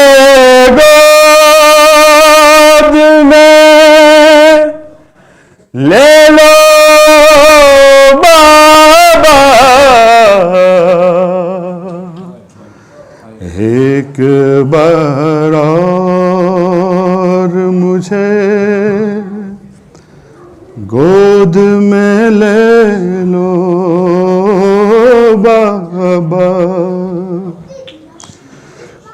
واہ حسین کا ہوا شور حرم میں، برپا. سن کے یہ دوڑی سکینہ کہ ٹھہر جاؤ ذرا, جوڑ کر نئے سے ہاتھوں کو سکینہ نے کہا, ایک بار اور مجھے گود میں لے لو بابا. بابا سینے سے سکینہ کو لگاتے جاؤ, اب کہاں ہوگی ملاقات بتاتے جاؤ. تجھ کو اکبر کی قسم جا دہن کا صدقہ, ایک بار اور مجھے گود میں لے لو بابا. سوچتے ہوں کہ تماچے کوئی مارے نہ میرے,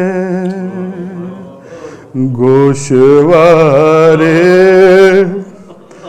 کوئی کانوں سے اتارے نہ میرے, وہماتے ہیں میرے دل میں نہ جانے کیا کیا,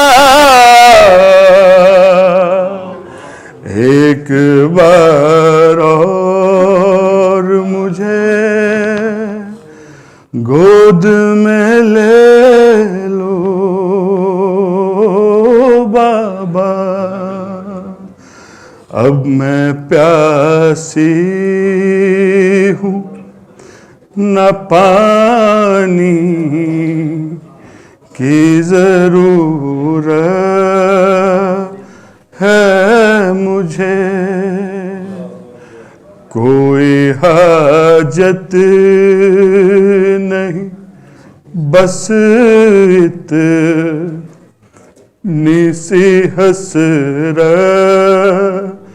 ہے مجھے, دیکھ لوں آج میں جی بھر کے تمہارا چہرہ,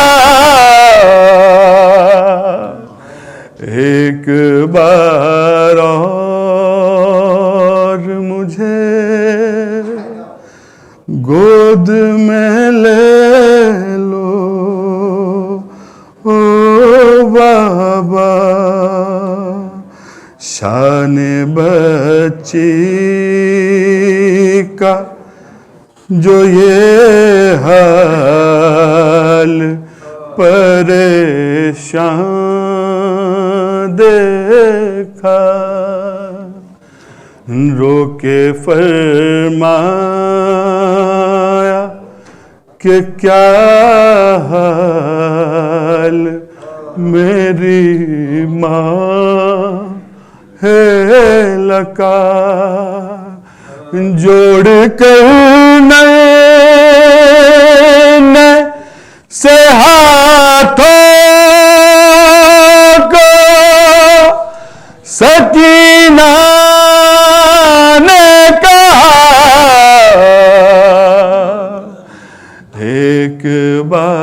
قرار مجھے گود میں لے لو او بابا. ماشاء اللہ جزاک اللہ. بہت اچھا.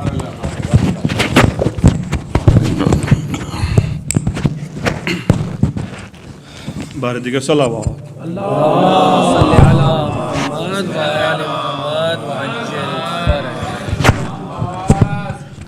بارے دیگر نعرہ صلوات. اللهم صل على وآل محمد وعجل فرج. ایک اور صلوات پڑھیے محمد. اللهم صل على وآل محمد وعجل فرج.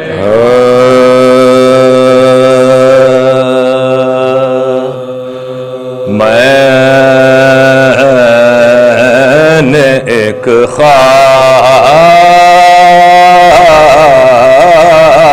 میں ایسے بھی شرف پائے ہیں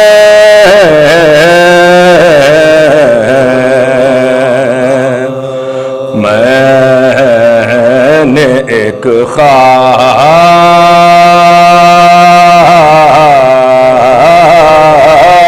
میں ایسے بھی شرف پائے ہیں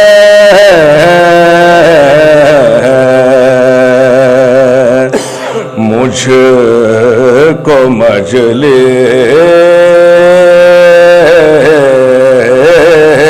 کے لیے لوگ بلا لائے ہیں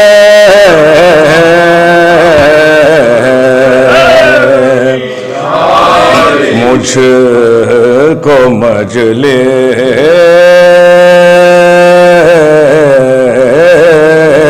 کے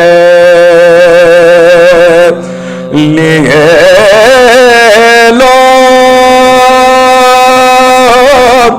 بلا لائے ہیں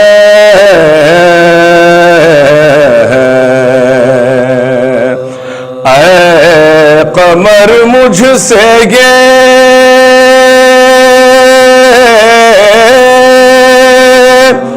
فرماتے ہیں 14 معصوم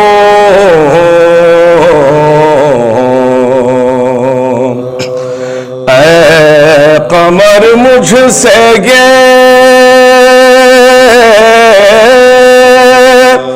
فرماتے ہیں 14 معصوم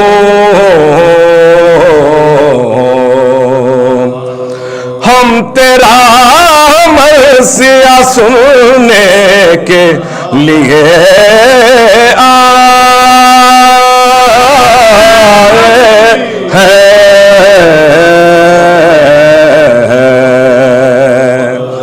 میں نے ایک خواب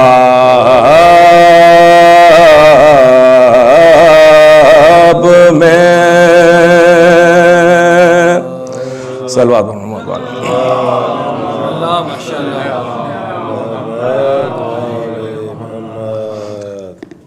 ایک اور صلوات پڑھیں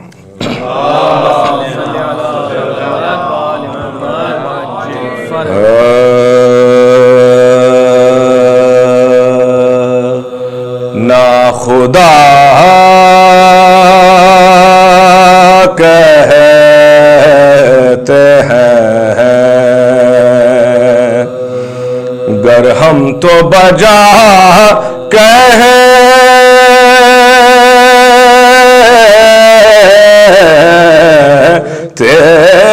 ہیں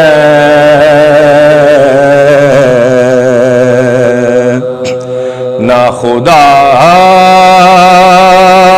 کہتے ہیں گر ہم تو بجا کہتے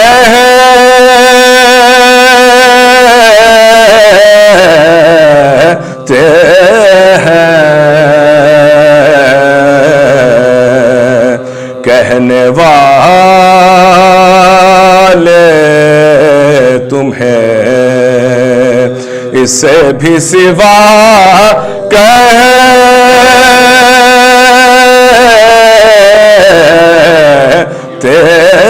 ہیں.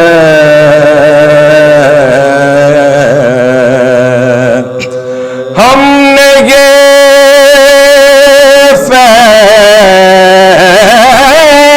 فیصلہ ارباب نظر پر چھوڑا. ہم نے یہ فیصلہ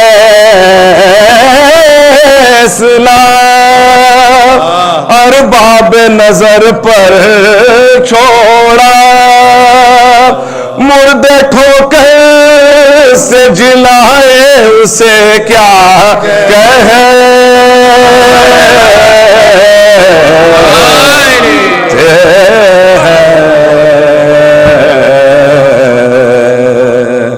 نا خدا کہتے ہیں. سلام.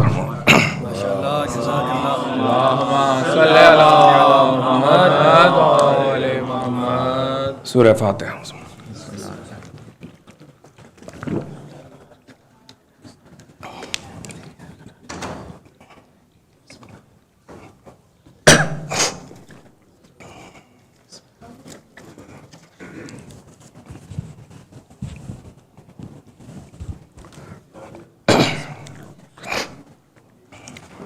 اللہم صلی علی محمد وعلی محمد. صلوات بر محمد وعلی محمد. صلی علی محمد وعلی محمد وعلی محمد. قید خانے میں طلعتوں ہے کہ ہند آتی ہے. قید خانے میں طلعتوں ہے کہ ہند آتی ہے. دختر فاطمہ غیرت سے موئی جاتی ہے. روح قالب میں وہ زندان میں گھبراتی.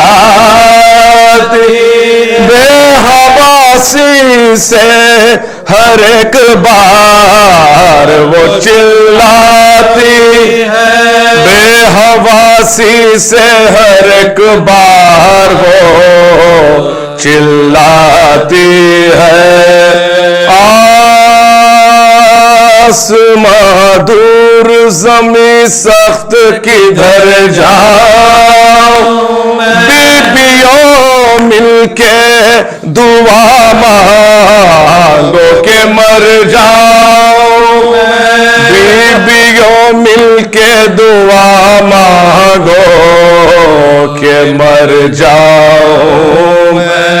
کیا کروں کیا نہ کروں جلد بتاؤ. صدقہ اکبر کا ہے غارت سے بچاؤ. لوٹ کر کے ہو کھڑے مجھ کو چھپا لو. یا کسی گوش میں لے جا کے بٹھاؤ. سر کھلے ہوں کسی حجرے میں مجھے بند کرو. اور ہند آتی ہے مجھے خاک کا پیوند. ہند آتی ہے مجھے خاک کا پیوند کرو. کس طرح ہند کے آنے سے نہ گھبراؤ.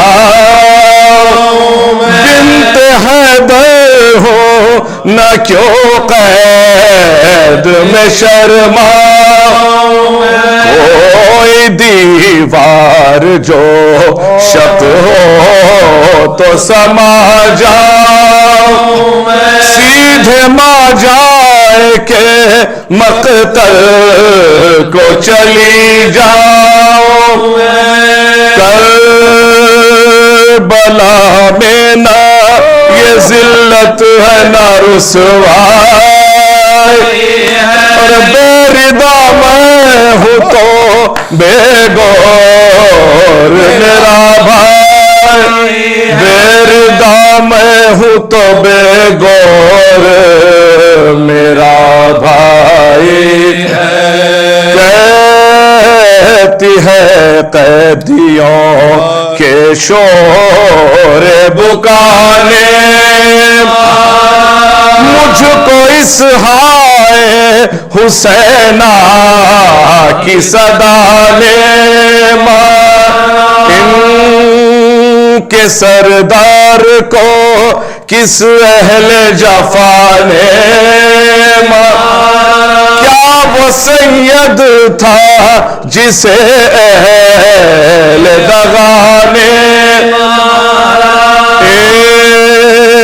एक बिजली सी कलेजे पर मेरे गिरती है, और नंगे सर फातिमा आँखों के तले फिरती है, नंगे सर फातिमा आँखों के तले फिरती है, लौंडिया थी जने हाकिम की जुल्म में, जो देखती क्या है कि एक शेर है मेरे लागरो खस्ता तनो फाक कशो तश, और मुँह पसेली के नशा पोस्ट पगड़ों के नशा,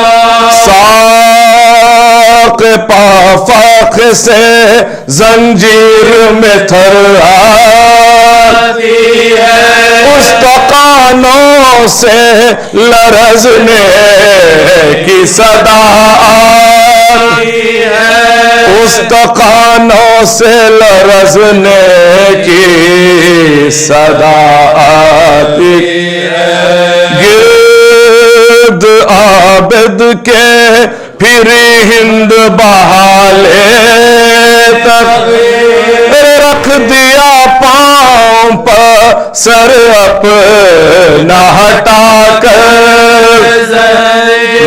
बोले वो कौन है बोली के कनीज़े,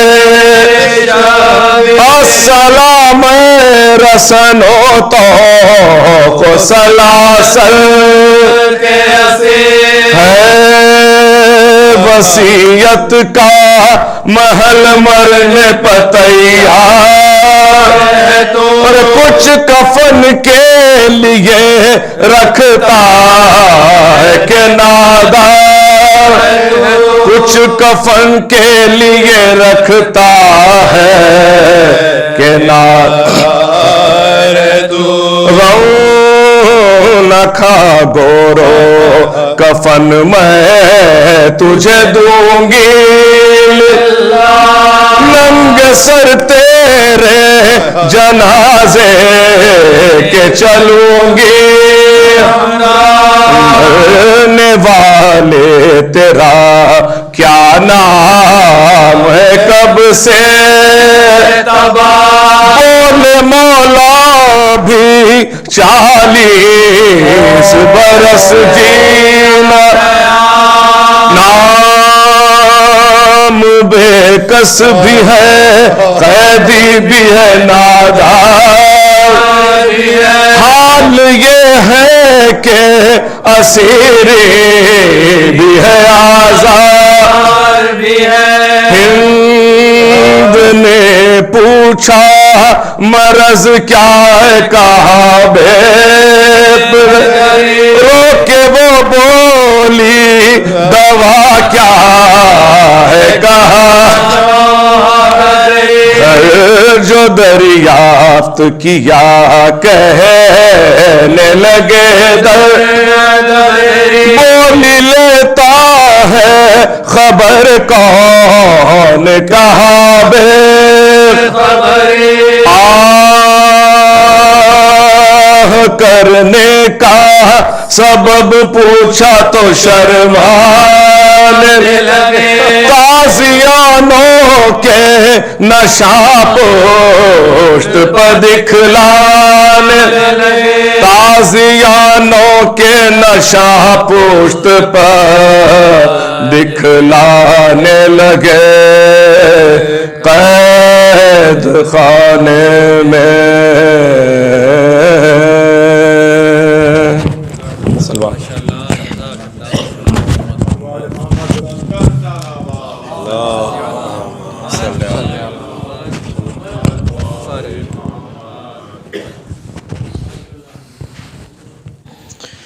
السلام علیکم حضرات. بس ایک دو اعلانات.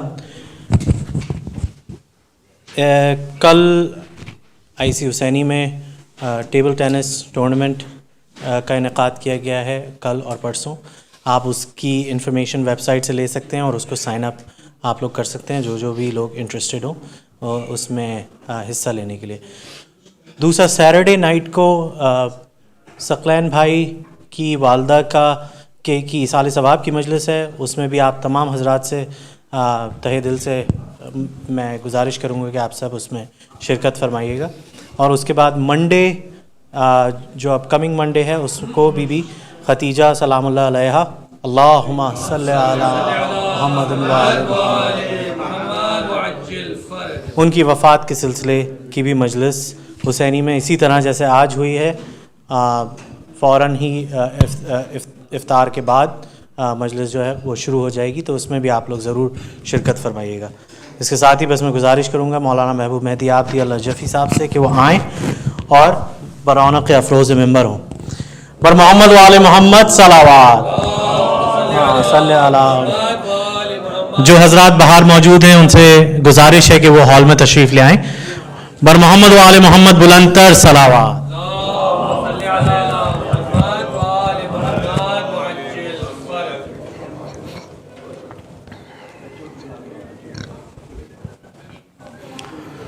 رحم اللہ من قرأ الفاتحہ.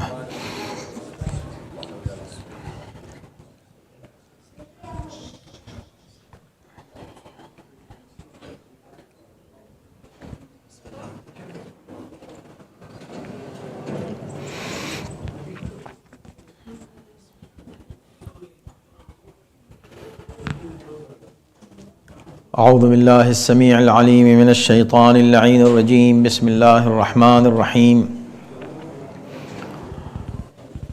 الحمد للہ رب العالمین والصلاة والسلام علی سیدنا و نبینا و مولانا ابی القاسم محمد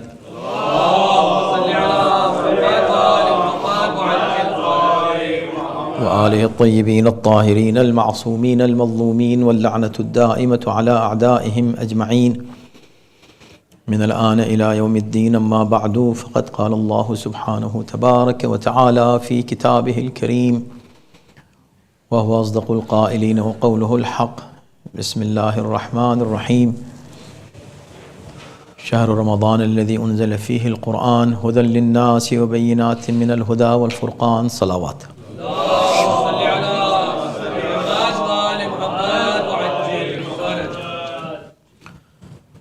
حضرات آپ جانتے ہیں کہ یہ ماہانہ ایک مجلس ہے جو ہر نوچندی جمعرات کو منعقد ہوتی ہے اور یہ رمضان کا مہینہ ہے.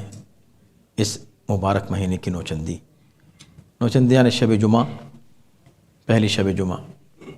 جمعے کا دن سید الایام کہلاتا ہے اور اس کی بڑی اہمیت ہے اور اس کے لیے خصوصی اعمال بیان کیے گئے ہیں کتابوں میں.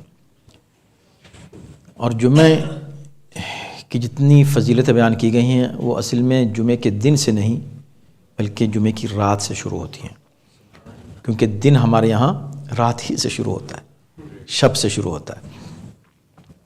تو شب جمعہ کا مطلب ہے وہ جمعے کے تمام فضیلتیں سٹارٹ ہو چکی ہیں.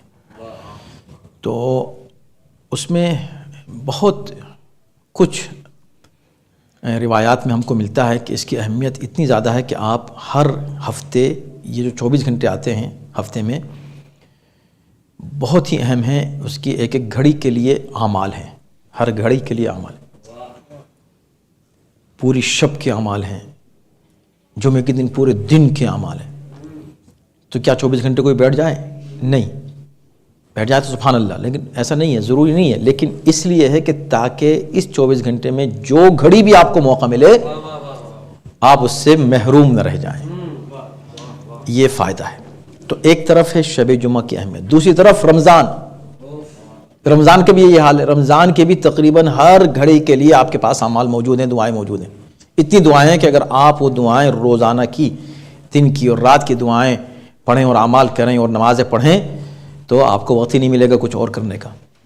تو کیا مطلب کچھ نہیں کریں؟ کیا نہیں, کیا اس لیے ہے کہ تاکہ آپ کو جب بھی موقع ملے آپ کے پاس اعمال ہیں اس وقت کے جو آپ کی فرصت کا وقت ہے. اب اس لحاظ سے یہ دونوں چیزیں جمع ہو گئیں, یعنی رمضان کی عظمت بھی ہے اور شب جمعہ کی بھی ہے. تو بہت ہی اہمیت ہے اس شب کی. خاص طور پر بہت ہی زیادہ تاکید ہے کہ شبہائے جمعہ کو, جمعے کو صلوات پڑھا کریں وعجل فرجہم کے ساتھ.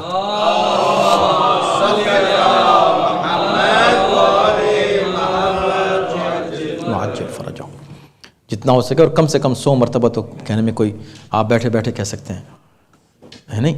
اللہم صلی علی محمد وآل محمد وعجل فرجہم. ایک اور مناسبت اس وقت کے پروگرام کی تھی, اور یہ پروگرام جو تھا جس عنوان سے ہو رہا تھا, انٹرفیتھ کا مطلب ہے کہ مختلف مذاہب اور افکار اور نظریات کے افراد ایک جگہ جمع ہو رہے ہیں, بات کر رہے ہیں. تو اس کے لیے میں نے سوچا کہ ان تمام مناسبتوں کو کس طرح پیش کیا جائے, ایک آیت میں اس کو عنوان کیسے بنائیں. تو سامنے کی وہی آیت جو رمضان کے تعلق سے ہے, اس میں ایک لفظ ہے بس, اسی ایک لفظ پہ گفتگو ہو کے مجلس تمام ہو جائے گی. مختصر مجلس ہے. شہر رمضان, تو یہ شہر رمضان ہے. الذی انزل فیہ القرآن, اس میں اس رمضان میں قرآن نازل ہوا ہے, اس میں لیلۃ القدر ہے, اس کا ذکر آ گیا. یہ جو کتاب نازل ہوئی ہے ہدن للناس, تمام انسانوں کے لیے ہدایت ہے. مسلمانوں کے لیے ہدایت کہیں ہے لکھا ہوا؟ متقین کے لیے ہے, لیکن مسلمانوں اور مومنین کے لیے کہیں نہیں لکھا ہوا کہ ہدایت ہے.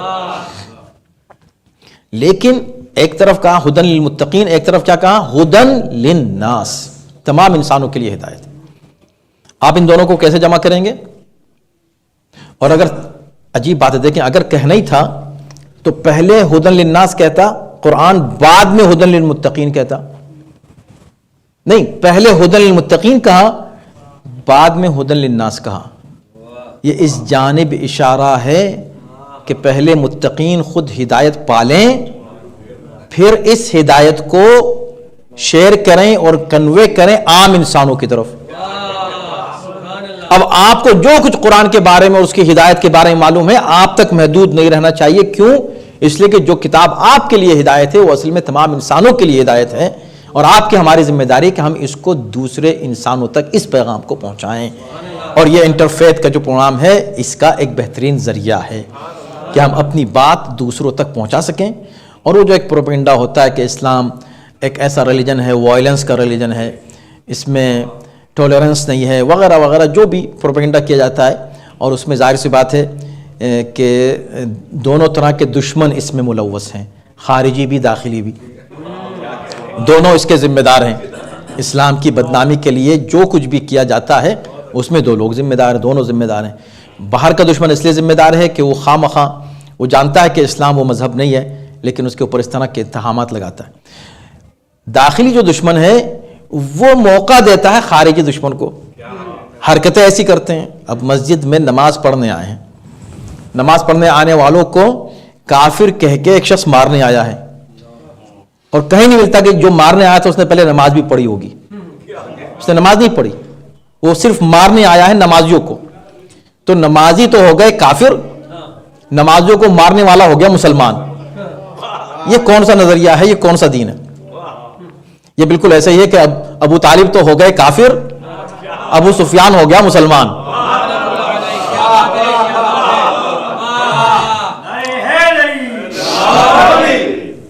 یعنی جنہوں نے مسلسل اسلام کی حفاظت کی, پیغمبر اسلام کی حفاظت کی, اس کے لیے قربانیاں دیں, آج تک ابو طالب کا خون ہی قربانی دے رہا ہے, انہی کے نام پر قربانی دینے والے قربانی دے رہے ہیں. آج تک قربانی ابو طالب کی چل رہی ہے اسلام کی حفاظت کے لیے, تو وہ تو مسلمان نہیں ہے. اور جس نے اس وقت رسول اللہ سے جنگ کی, اس کے بیٹے نے رسول کے وصی برحق سے جنگ کی, اس کے بیٹے نے رسول کے نواسے سے جنگ کی, اور آج تک جنگ کا سلسلہ جاری ہے. اور یہ جو قاتل ہیں یہ انہی کی نسلوں سے ہیں, وہ ہو گئے مسلمان. تو اب ہمیں موقع ملتا ہے اس طرح کی گیدرنگ میں کہ ہم اپنی بات کہیں. جیسے آج میں نے کہہ دیا کہ بھائی یاد کر لو, 2 لفظ ہیں یاد کر لو. اگر کچھ نہیں تو بہت سے لوگوں نے پوچھا بھی کہ کہاں ہے, کس طرح ہے, کیا کہا تھا آپ نے. تو اچھی بات ہے, چلیں اس طرح کے سوالات ہوتے رہیں. ایک چیز ان کے دماغ میں آ گئی کہ یہ 2 لفظ میں بھی قرآن کتنے بڑے بڑے پیغام دے دیتا ہے, آفاقی پیغام ملتے ہیں. تو یہ ایک پہلو ہے. ایک اور پہلو ہے, اور بس مجلس تو مختصر ہی ہے, لیکن کبھی کبھی جیسے میں نے ابھی کہا کہ مختصر الفاظ میں بہت سی باتیں آ جاتی ہیں. الصلح خیر کو آپ ہر جگہ اپلائی کریں. کمال کا جملہ یہ ہے, یہ ایک آیت کا ٹکڑا ہے, اور ہر جگہ اپلائی کر لیں. گھر پہ اپلائی کر لیں, آپ اپنے رشتہ داروں میں اپلائی کر لیں, بہن بھائیوں پہ اپلائی کر لیں, کہیں بھی کہ جو کچھ بھی آپ کریں ٹھیک ہے کر رہے ہیں. ہو سکتا ہے آپ کہیں کہ مجھے حق ہے یہ کرنے کا, اس لیے کہ میں مثلا قصاص لے رہا ہوں, میں مثلا مجھے حق ہے کہ میں اس کا جواب دوں, مجھے حق ہے کہ میں دفاع کروں. بالکل آپ کو سب کچھ یہ اس وقت ہے جب آپ ظلم نہیں کر رہے ہیں, مظلوم کی حیثیت سے بھی آپ دفاع کر رہے ہیں یا آپ جو کچھ کر رہے ہیں ٹھیک ہے, لیکن الٹیمیٹلی بات کیا ہے؟ والصلح خیر. خیر صلح میں, خیر صلح میں, بھلائی صلح میں, جب تک صلح کے امکانات ہیں. یعنی جب تک امکانات ہیں. حد یہ ہے کہ اس سے بھی صلح کر لی جاتی ہے جس سے صلح حرام ہے. اب میں کیا کہہ رہا ہوں, میں نے تاریخ کے ایک بہت اہم موڑ کی طرف اشارہ کر دیا. جس سے جنگ واجب ہے اس سے بھی کبھی صلح ضروری ہو جاتی ہے. کیوں؟ اس لیے کہ قرآن کا ایک اور حکم ہے, فَإِن جَنَحُوا لِلسِّلْمِ فَاجْنَحْ لَهَا. اگر وہ صلح کے لیے آمادہ ہوں تو تم بھی آمادہ ہو جاؤ. عجیب, یعنی کہ ظالم بھی, ہاں ظالم بھی اگر صلح کے لیے آمادہ ہو جائے تو آپ بھی آمادہ ہو جائیں, کیونکہ اوور آل آخر میں بات وہ یہ کہ وہ صلح خیر, صلح میں خیر, صلح میں بھلائی ہے. تو اب دیکھیں, اب یہ جو انٹرفیتھ ہے اس کے فوائد میں سے میں آپ کو بتاؤں, یہ آج کا مسئلہ نہیں ہے. رسول اللہ, اور یہی وجہ ہے کہ یہ جو اہل بیت کے دشمن ہیں نا, وہ ان مسائل کو بیان ہی نہیں کرتے. آپ کبھی بھی دشمنان اہل بیت سے, ہمارے سنی بھائی دشمن اہل بیت نہیں ہیں, لیکن وہ ہیں جو ناصبی ہیں وہ دشمن اہل بیت ہیں, خارجی بالکل دشمن اہل بیت ہیں. اب یہ ہے کہ اللہ نے کچھ اس طرح کا اپنا نظام رکھا کہ دشمن اہل بیت کی بھی ہمت نہیں ہوتی کہنے کہ میں دشمن اہل بیت ہوں. حرکتیں دشمنوں والی کرتا ہے, زبان سے کہنے کی اس کی ہمت نہیں ہوتی. کیوں؟ اس لیے کہ اللہ نے جیسے قرآن کی حفاظت کی ہے ویسے ہی اہل بیت کی بھی حفاظت کی ہے. جیسے قرآن میں کوئی تحریف نہیں ہو سکتی, ویسے ہی اہل بیت میں کوئی عیب اور کوئی کمی نہیں نکال سکتا. تو آپ یہ دیکھیں جو چیزیں نہیں بیان کی جائیں اس میں سے مباہلہ ہے. مباہلے میں ایک مختصر سا وفد نجران سے آیا, اس وقت آیا جب کہ اسلام اپنی طاقت کی پیک پر تھا. بس طاقت کی انتہا تھی وہاں, حکومت اسلامی قائم ہو چکی تھی, پیغمبر اسلام ہیڈ آف اسٹیٹ تھے, کوئی کافر رہ نہیں گیا تھا. جزیرۃ العرب میں, پورے جزیرۃ العرب میں کوئی کافر نہیں رہا تھا, سب مسلمان ہو گئے تھے. قافلے کے قافلے, اذا جاء نصر اللہ والفتح ورأیت الناس يدخلون فی دین اللہ افواجا, فوج در فوج لوگ اسلام میں داخل ہوتے رہے, اور آخر میں اب کوئی غیر مسلم نہیں رہا. یہ چند افراد تھے آ کے رسول اللہ سے بحث کرنے کے لیے آ گئے.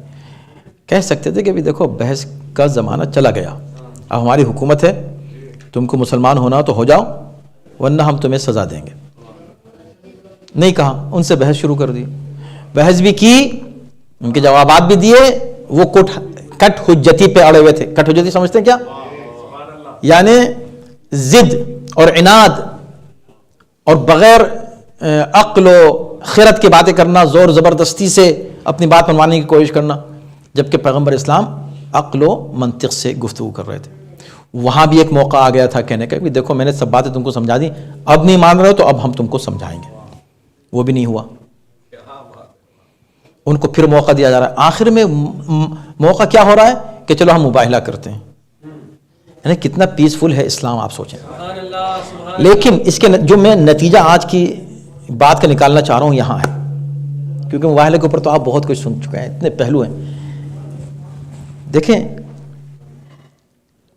جہاں اسلام کی تعریف ہے, بے پناہ تعریف ہے اسلام کا, ٹولرنس, اسلام کی وسعت قلبی پیغمبر اسلام کی, کہ انہوں نے ان کو موقع دیا, پھر موقع دیا, پھر موقع دیا, تلوار کی بات ہی نہیں کی, سزا کی بات ہی نہیں کی, حکومت ہوتے ہوئے, طاقت ہوتے ہوئے. جہاں اسلام کی اور رسول اللہ کی تعریف ہے, میں کہوں ممبر سے کہنے کی بات ہے یہ. ان عیسائیوں کی بھی تعریف ہے. کیا تعریف ہے بتائیں. آپ عیسائیوں کی تعریف کرنا, ہم کیا کریں. انہوں نے کام ہی قابل تعریف کیا ہے. کیا کام قابل تعریف کیا؟ جب مقابلے کی بات آئی, مباہلے کی بات آئی, تو اس وقت انہوں نے قبول کر لیا. کیوں قبول کر لیا؟ اس لیے کہ ان کو اپنی حقانیت پر بہت ناز تھا. دیکھیں, میں انٹرفیتھ کے گیدرنگز کی باریکیاں آپ کے سامنے پیش کرنا چاہ رہا ہوں. اس وقت قبول کر لیا اس لیے کہ ان کو اپنی حقانیت پر بہت ناز تھا اور بہت یقین تھا, اور یہ معلوم تھا کہ ان کے علاوہ جتنے لوگ ہیں سب باطل پر ہیں. مگر جب انہوں نے کچھ چہرے دیکھے تو یہ ان کی بڑائی تھی کہ وہاں ضد نہیں کی.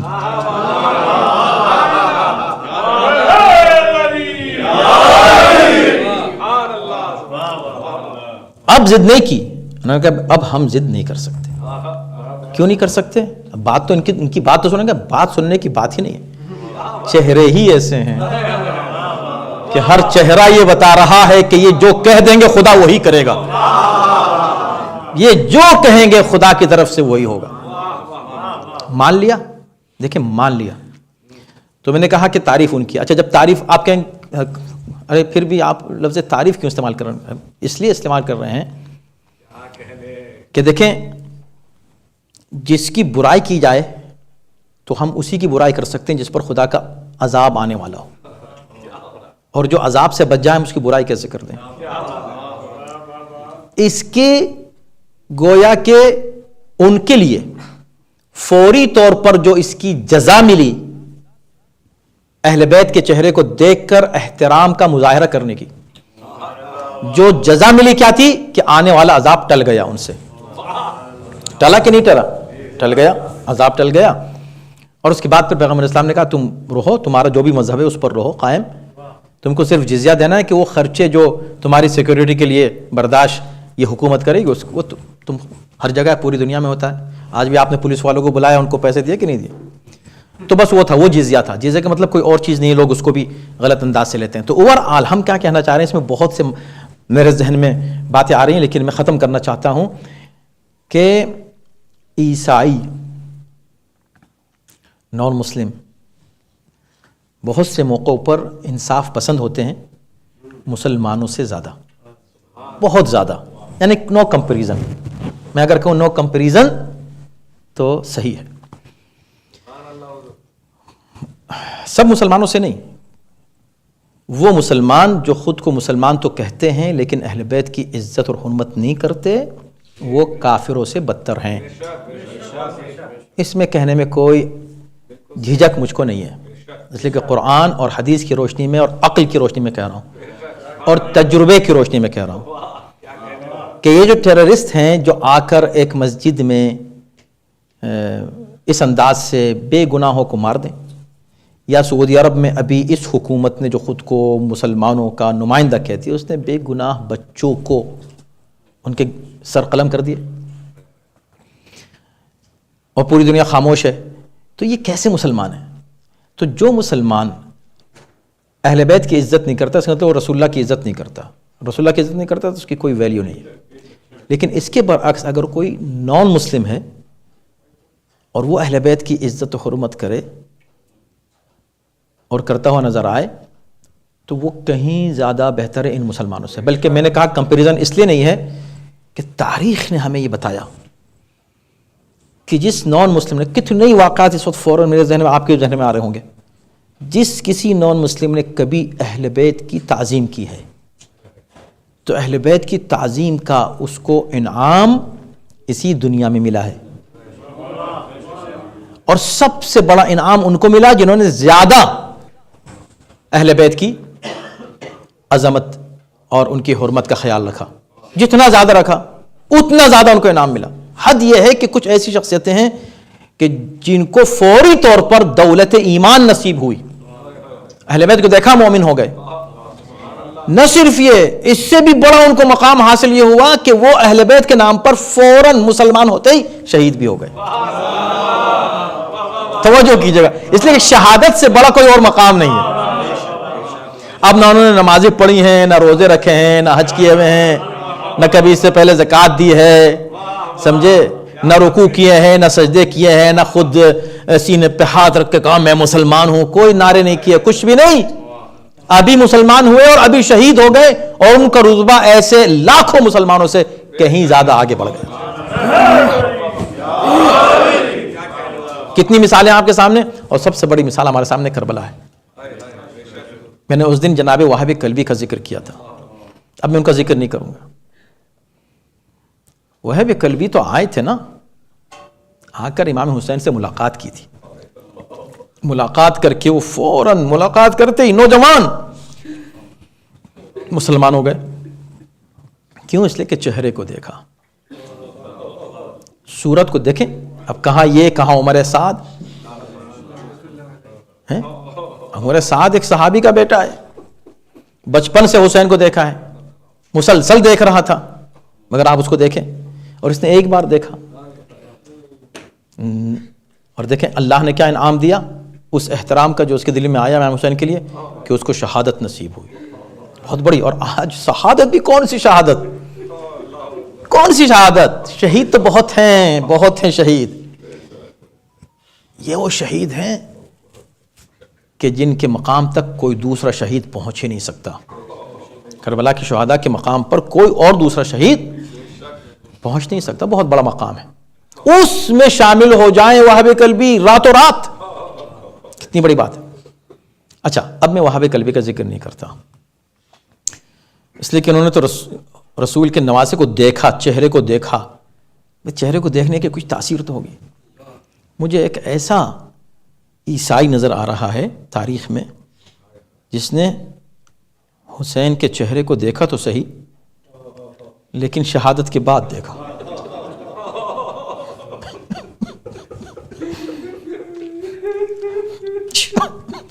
شہادت کے بعد دیکھا. کب دیکھا؟ کس انداز سے دیکھا؟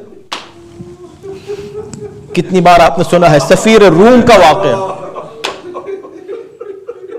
سفیر کیسے تھے یہ مسلمان، کیسے تھے یہ مسلمان، اللہ اکبر. سفیر روم حاضر ہے، یزید کے دربار میں ہے. اس نے یزید کے سامنے ایک تشت رکھا ہوا دیکھا، اس تشت میں ایک سر رکھا ہوا دیکھا، یزید کو خوشی مناتے ہوئے دیکھا، اس چہرے کی نورانیت کو دیکھا، اس سر کی نورانیت کو دیکھا. حیران تھا کہ کیا معاملہ ہے، کون ہے یہ، سر کس کا ہے، یزید اتنا خوش کیوں ہے. تو اس نے پوچھ لیا یزید یہ سر کس کا ہے. اس نے کہا کیا کرو گے پوچھ کر. نہیں پوچھ رہا ہوں اس لیے کہ میں سفیر ہوں، واپس جاؤں گا، مجھ سے لوگ پوچھتے ہیں وہاں کیا دیکھا، کیا بات ہوئی. تو میں جا کر بتاؤں گا کہ ایک سر رکھا ہوا تھا. میں تجھ سے پوچھ رہا ہوں کون ہے. لوگ مجھ سے پوچھیں گے کس کا سر تھا، میں بتا دوں گا جو تو مجھ کو بتائے گا. بھرا ہوا دربار تھا، یزید انکار نہیں کر سکتا تھا کہ کس کا سر ہے. اس نے کہا حسین کا سر. سفیر کے لیے حسین کا لفظ کافی نہیں تھا. اس نے پوچھا حسین کون، حسین کون. اس نے کہا فاطمہ کا بیٹا. علی کا بیٹا نہیں کہا اس نے، فاطمہ کا بیٹا. پوچھا فاطمہ کون؟ اس نے کہا رسول کی بیٹی. بس یہ سننا تھا کہ کون رسول؟ وہی جس کا تم کلمہ پڑھتے ہو. اب دیکھیں یہ مسلمان نہیں ہے، وہی رسول جس کا تم کلمہ پڑھتے ہو. اس کی بیٹی کا بیٹا؟ کہاں اس کی بیٹی کا بیٹا. اس نے کہا پھر یہ کیسا دین ہے تمہارا؟ یہ تمہارا کیسا دین ہے، کیسا مذہب ہے؟ میں حضرت داؤد کی نسل میں سینکڑوں سال کے بعد ان کے شجرے سے، ان کی اولاد سے ہوں. میری قوم میرا اتنا احترام کرتی ہے صرف اس وجہ سے کہ میں داؤد کی اولاد سے ہوں، وہ بھی سینکڑوں سال کے بعد ان کی نسل میں، 70 نسلوں کے بعد میں ان کا فرزند ہوں. پوری قوم بہت میری عزت کرتی ہے. اور مجھ کو تو چھوڑ، حضرت عیسیٰ کے گھوڑے کے سم کا ایک مقام ہے، ایک جگہ ہے، وہاں ایک بہت بڑا انہوں نے عبادت گاہ بنا لی ہے اس گھوڑے کے سم کے احترام میں، جس کی نسبت حضرت عیسیٰ کی طرف تھی. یہ تو ہمارے یہاں ہے. تم نے اپنے نبی کی بیٹی کے بیٹے کو قتل کر دیا اور اس پر خوشی منا رہے ہو. لعنت ہے ایسے دین پر جو تمہارا دین، لعنت ہے تمہارے ایسے عقیدے پر. اس نے یہ لفظ استعمال کیا کہ لعنت ہے ایسے تمہارے عقیدے کے اوپر. جیسے اس نے جوش اور غصے میں یہ بات کہی تو یزید نے حکم دیا کہ اس کو قتل کر دیا جائے. جیسی تلوار لے کے قاتل آگے بڑھا، جلاد یہ بھی آگے بڑھتا ہے، آگے بڑھ کے سر حسین کو اپنی آغوش میں لے لیتا ہے، لے کر کہتا سن یزید، جب تو نے قتل کا ارادہ کر ہی لیا ہے تو اب یہ بات بھی سن لے، یہ بات بھی سن لے. کہ کیا سنانا چاہتا ہے؟ کہ رات میں نے ایک خواب دیکھا، عجیب و غریب خواب تھا، میری کچھ سمجھ میں نہیں آ رہا تھا کہ میں نے کیا دیکھا ہے. میں نے رسول اللہ کو دیکھا، مسلمانوں کے رسول آگے مجھ سے کہہ رہے ہیں کہ میں تجھ کو بہشت کی خوشخبری دینے آیا ہوں. میرے کچھ سمجھ میں نہیں آ رہا تھا کہ رسول مسلمانوں کا مجھ کو بہشت کی، مجھ کو جنت کی خوشخبری کیوں دے رہا ہے. اب سمجھ میں آیا کہ میں حسین کی محبت میں شہید ہونے والا ہوں، اس لیے مجھے قتل کر دے، مگر اس سے پہلے کہ مجھے قتل کیا جائے مجھے اعلان کر دو اشہد ان لا الہ الا اللہ واشہد ان محمد رسول اللہ. ارے کلمہ پڑھا، شہید ہو گیا. میں کہتا ہوں کہ اس منظر کو زینب نے بھی تو دیکھا ہوگا. عجب نہیں طلب کی آواز دیو نانا، جو مسلمان نہیں ہے وہ ہماری حمایت کے لیے آ رہے. ان مسلمانوں نے آپ کی امت کو، آپ کی امت نے آپ کے نوازے کو شہید کیا. نوازیوں کو در بدر پھرانے کے لیے اس انداز سے اسیر کیا. وَسَيَعْلَمُ الَّذِينَ ظَلَمُوا أَيَّ مُنقَلِبٍ يَنقَلِبُونَ. پروردگار اس عمل صالح کو قبول فرما، سے بہتر انداز ذکر اہل بیت سے سنانے کی توفیق کرامت فرما. ہر آفت و بلا سے محفوظ و معمون رکھ. جہاں جہاں اہل بیت کے چاہنے والے ماننے والے آباد ہوں ان کو امان اور سکون کرامت فرما. تمام مشکلات کو آسان فرما. تمام ہمارے امام بارگاہوں کی مسجدوں کی حفاظت فرما.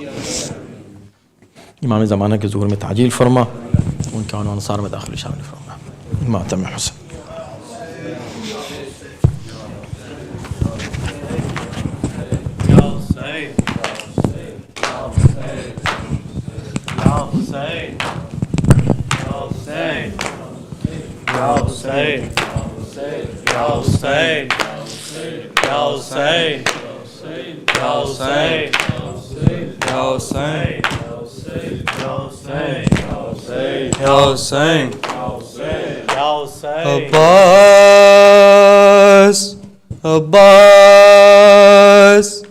عباس پانی لاؤ، عباس پانی لاؤ. زینب یہ رو کے بولی بھیا نہ دل دکھاؤ. زینب یہ رو کے بولی بھیا نہ دل دکھاؤ. کیا دیر کا سبب ہے یہ تو ہمیں بتاؤ. کیا دیر کا سبب ہے یہ تو ہمیں بتاؤ. مشکیزہ بھر کے جلدی دریا سے لوٹ آؤ. مشکیزہ بھر کے جلدی دریا سے لوٹ آؤ. بچی کی تشنگی کو تم آ کے خود بجھاؤ. عباس عباس عباس پانی لاؤ. عباس پانی لاؤ. عباس پانی لاؤ. عباس پانی لاؤ. عباس پانی لاؤ. عباس پانی لاؤ. عباس پانی لاؤ. عباس پانی لاؤ. وہ غم زدہ یقیناً یادوں میں کھو گئی ہے. زدہ یقیناً یادوں میں کھو گئی ہے. بابا کو روتے روتے خود تھک کے سو گئی ہے. بابا کو روتے روتے خود تھک کے سو گئی ہے. یا تشنہ لب سکینہ بے ہوش ہو گئی ہے. سکینہ بے ہوش ہو گئی ہے. پانی کا دیکھ کے چینٹا تم ہی اسے جگاؤ. عباس عباس عباس پانی لاؤ. عباس پانی لاؤ. عباس پانی لاؤ. عباس پانی لاؤ. عباس پانی لاؤ. عباس پانی لاؤ. ہاتھوں میں خالی کوزے بچے لیے ہوئے ہیں. ہاتھوں میں خالی کوزے بچے لیے ہوئے ہیں. گردے سکینہ دیکھو ہلکا کیے ہوئے ہیں. سکینہ دیکھو ہلکا کیے ہوئے ہیں. بچے نہ جانے کب کا پانی پیے ہوئے ہیں. جانے کب کا پانی پیے ہوئے ہیں. بن مر نہ جائے پانی انہیں پلاؤ. عباس عباس عباس پانی لاؤ. عباس پانی لاؤ. عباس پانی لاؤ. عباس پانی لاؤ. عباس پانی لاؤ. عباس پانی لاؤ. اس بے کسی پہ ہائے آتا ہے مجھ کو رونا. کسی پہ ہائے آتا ہے مجھ کو رونا. پرہول ہے اندھیرا اور خاک کا بچھونا. پرہول ہے اندھیرا اور خاک کا بچھونا. سینے پہ سونے والی کیا جانے سے سونا. پہ سونے والی کیا جانے ایسا سونا. پیاسی ہے مسترب ہے آ کر اسے سلاؤ. عباس عباس عباس پانی لاؤ. عباس پانی لاؤ. عباس پانی لاؤ. عباس پانی لاؤ. عباس پانی لاؤ. عباس پانی لاؤ. کانوں میں اللہ تش کی آواز آ رہی ہے. اللہ تش کی آواز آ رہی ہے. اور اس پہ فوج آدھا یہ ظلم ڈھا رہی ہے. فوج آدھا یہ ظلم ڈھا رہی ہے. ان کو دکھا دکھا کر پانی بہا رہی ہے. دکھا دکھا کر پانی بہا رہی ہے. بچے ہیں شیک پیاسے آدھا کو یہ بتاؤ. عباس عباس عباس پانی لاؤ. عباس پانی لاؤ. عباس پانی لاؤ. عباس پانی لاؤ. عباس پانی لاؤ. عباس الفت کی آگ دل میں پہ ہم لگی ہوئی ہے، آگ دل میں پہ ہم لگی ہوئی ہے، روزہ تمہارا دیکھ کے یہ حضرت دلی ہے، تمہارا دیکھے یہ حضرت دلی ہے، ظاہر بنے تمہارا یہ خواہش ذکی ہے، بنے تمہارا یہ خواہش ذکی ہے، آنکھوں کی تشنگی کو تم ہی اسے بجھاؤ، عباس عباس عباس پانی لاؤ، عباس پانی لاؤ، عباس پانی لاؤ، عباس پانی لاؤ، عباس پانی لاؤ، عباس پانی لاؤ، حسین یا حسین یا حسین یا حسین یا حسین یا حسین یا حسین یا حسین یا حسین یا حسین یا حسین یا حسین، بازار کے منظر کو اور اپنے کھلے سر کو بھولی نہیں میں، بازار کے منظر کو اور اپنے کھلے سر کو بھولی نہیں میں، بازار کے منظر کو اور اپنے کھلے سر کو بھولی نہیں میں، بازار کے منظر کو اور اپنے کھلے سر کو بھولی نہیں میں، اپنے بندے ہاتھوں کو بیمار کے زیور کو بھولی نہیں میں، بازار کے منظر کو اور اپنے کھلے سر کو بھولی نہیں میں، بازار کے منظر کو اور اپنے کھلے سر کو بھولی نہیں میں، اٹھتی ہوئی آندھی کو وحشت کو بیاباں کو، چھپتے ہوئے سورج کو تاریکی کو میدان کو، چلتے ہوئے خنجر کو تیزے پہ تیرے سر کو بھولی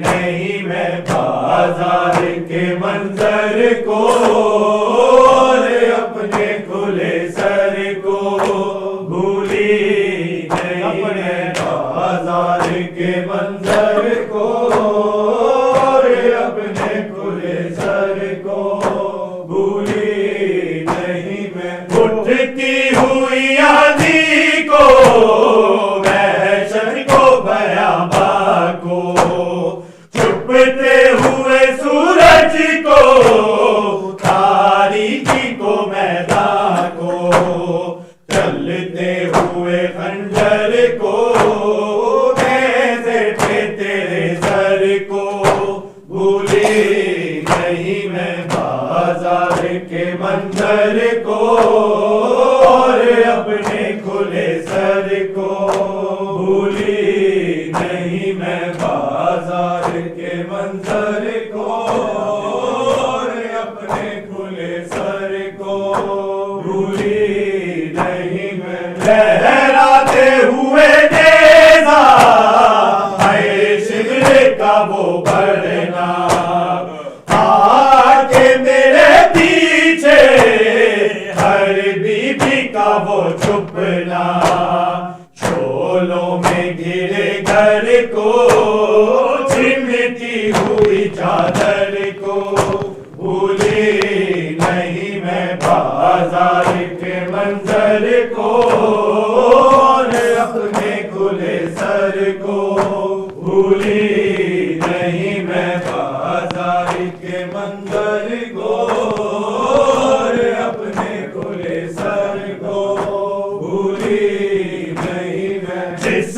رات میں تنہا تھی اس رات کے ڈھلنے کو ٹوٹے ہوئے نیزے کو اس رات کے پہرے کو بچوں کے سسکنے کو اور راکھ کے بستر کو بھولی نہیں میں بازار کے منظر کو اور اپنے کھلے سر کو بھولی نہیں میں بازار کے منظر کو اور اپنے کھلے سر کو بھولی نہیں میں یاد آتا ہے ایک ماں کا وہ خاک میں دس جانا اور آگے کے شعلوں میں وہ ماں کا جھلس جانا جلتے ہوئے جھولے سے لپٹے ہوئی مادر کو بھولی نہیں میں بازار کے منظر کو اور اپنے کھلے سر کو بھولی نہیں میں بازار کے منظر کو اور اپنے کھلے سر کو بھولی نہیں میں ریزا کو میرا بھائی ماں کہہ کے بلاتا تھا دم اس کا میرے بھائی کے نام پہ جاتا تھا رتبے میں جو ماں بن کر آئے اسی مادر کو بھولی نہیں میں بازار کے منظر کو اور اپنے کھلے سر کو بھولی نہیں میں بازار کے منظر کو اور اپنے کھلے سر کو بھولی نہیں میں ہے آج بھی وہ گریا ہے آج بھی وہ زاری ہے آج بھی پتھر کے سینے سے لہو جاری روتے ہوئے پتھر کو پتھر پہ رکھے سر کو بھولی نہیں میں بازار کے منظر کو اور اپنے کھلے سر کو بھولی نہیں میں بازار کے منظر کو اور اپنے کھلے سر کو بھولی نہیں میں ایک چاند تھا بدلی میں چھپتا تھا نکلتا تھا پردہ در خیمہ کا اٹھتا تھا بھی گرتا تھا وہ خیمہ لیلا سے آئے رخصت اکبر کو بھولی نہیں میں بازار کے منظر کو اور اپنے کھلے سر کو بھولی نہیں میں بازار کے منظر کو اور اپنے کھلے سر کو بھولی نہیں میں آتی ہے نویرا بھی آواز یہ زینب کی ہے مجھ کو قسم سچیوں سے سوکھے ہوئے لب کی سے علی اصغر کو سوکھے ہوئے ساگر کو بھولی نہیں میں بازار کے منظر کو اور اپنے کھلے سر کو بھولی نہیں میں محمد صلی اللہ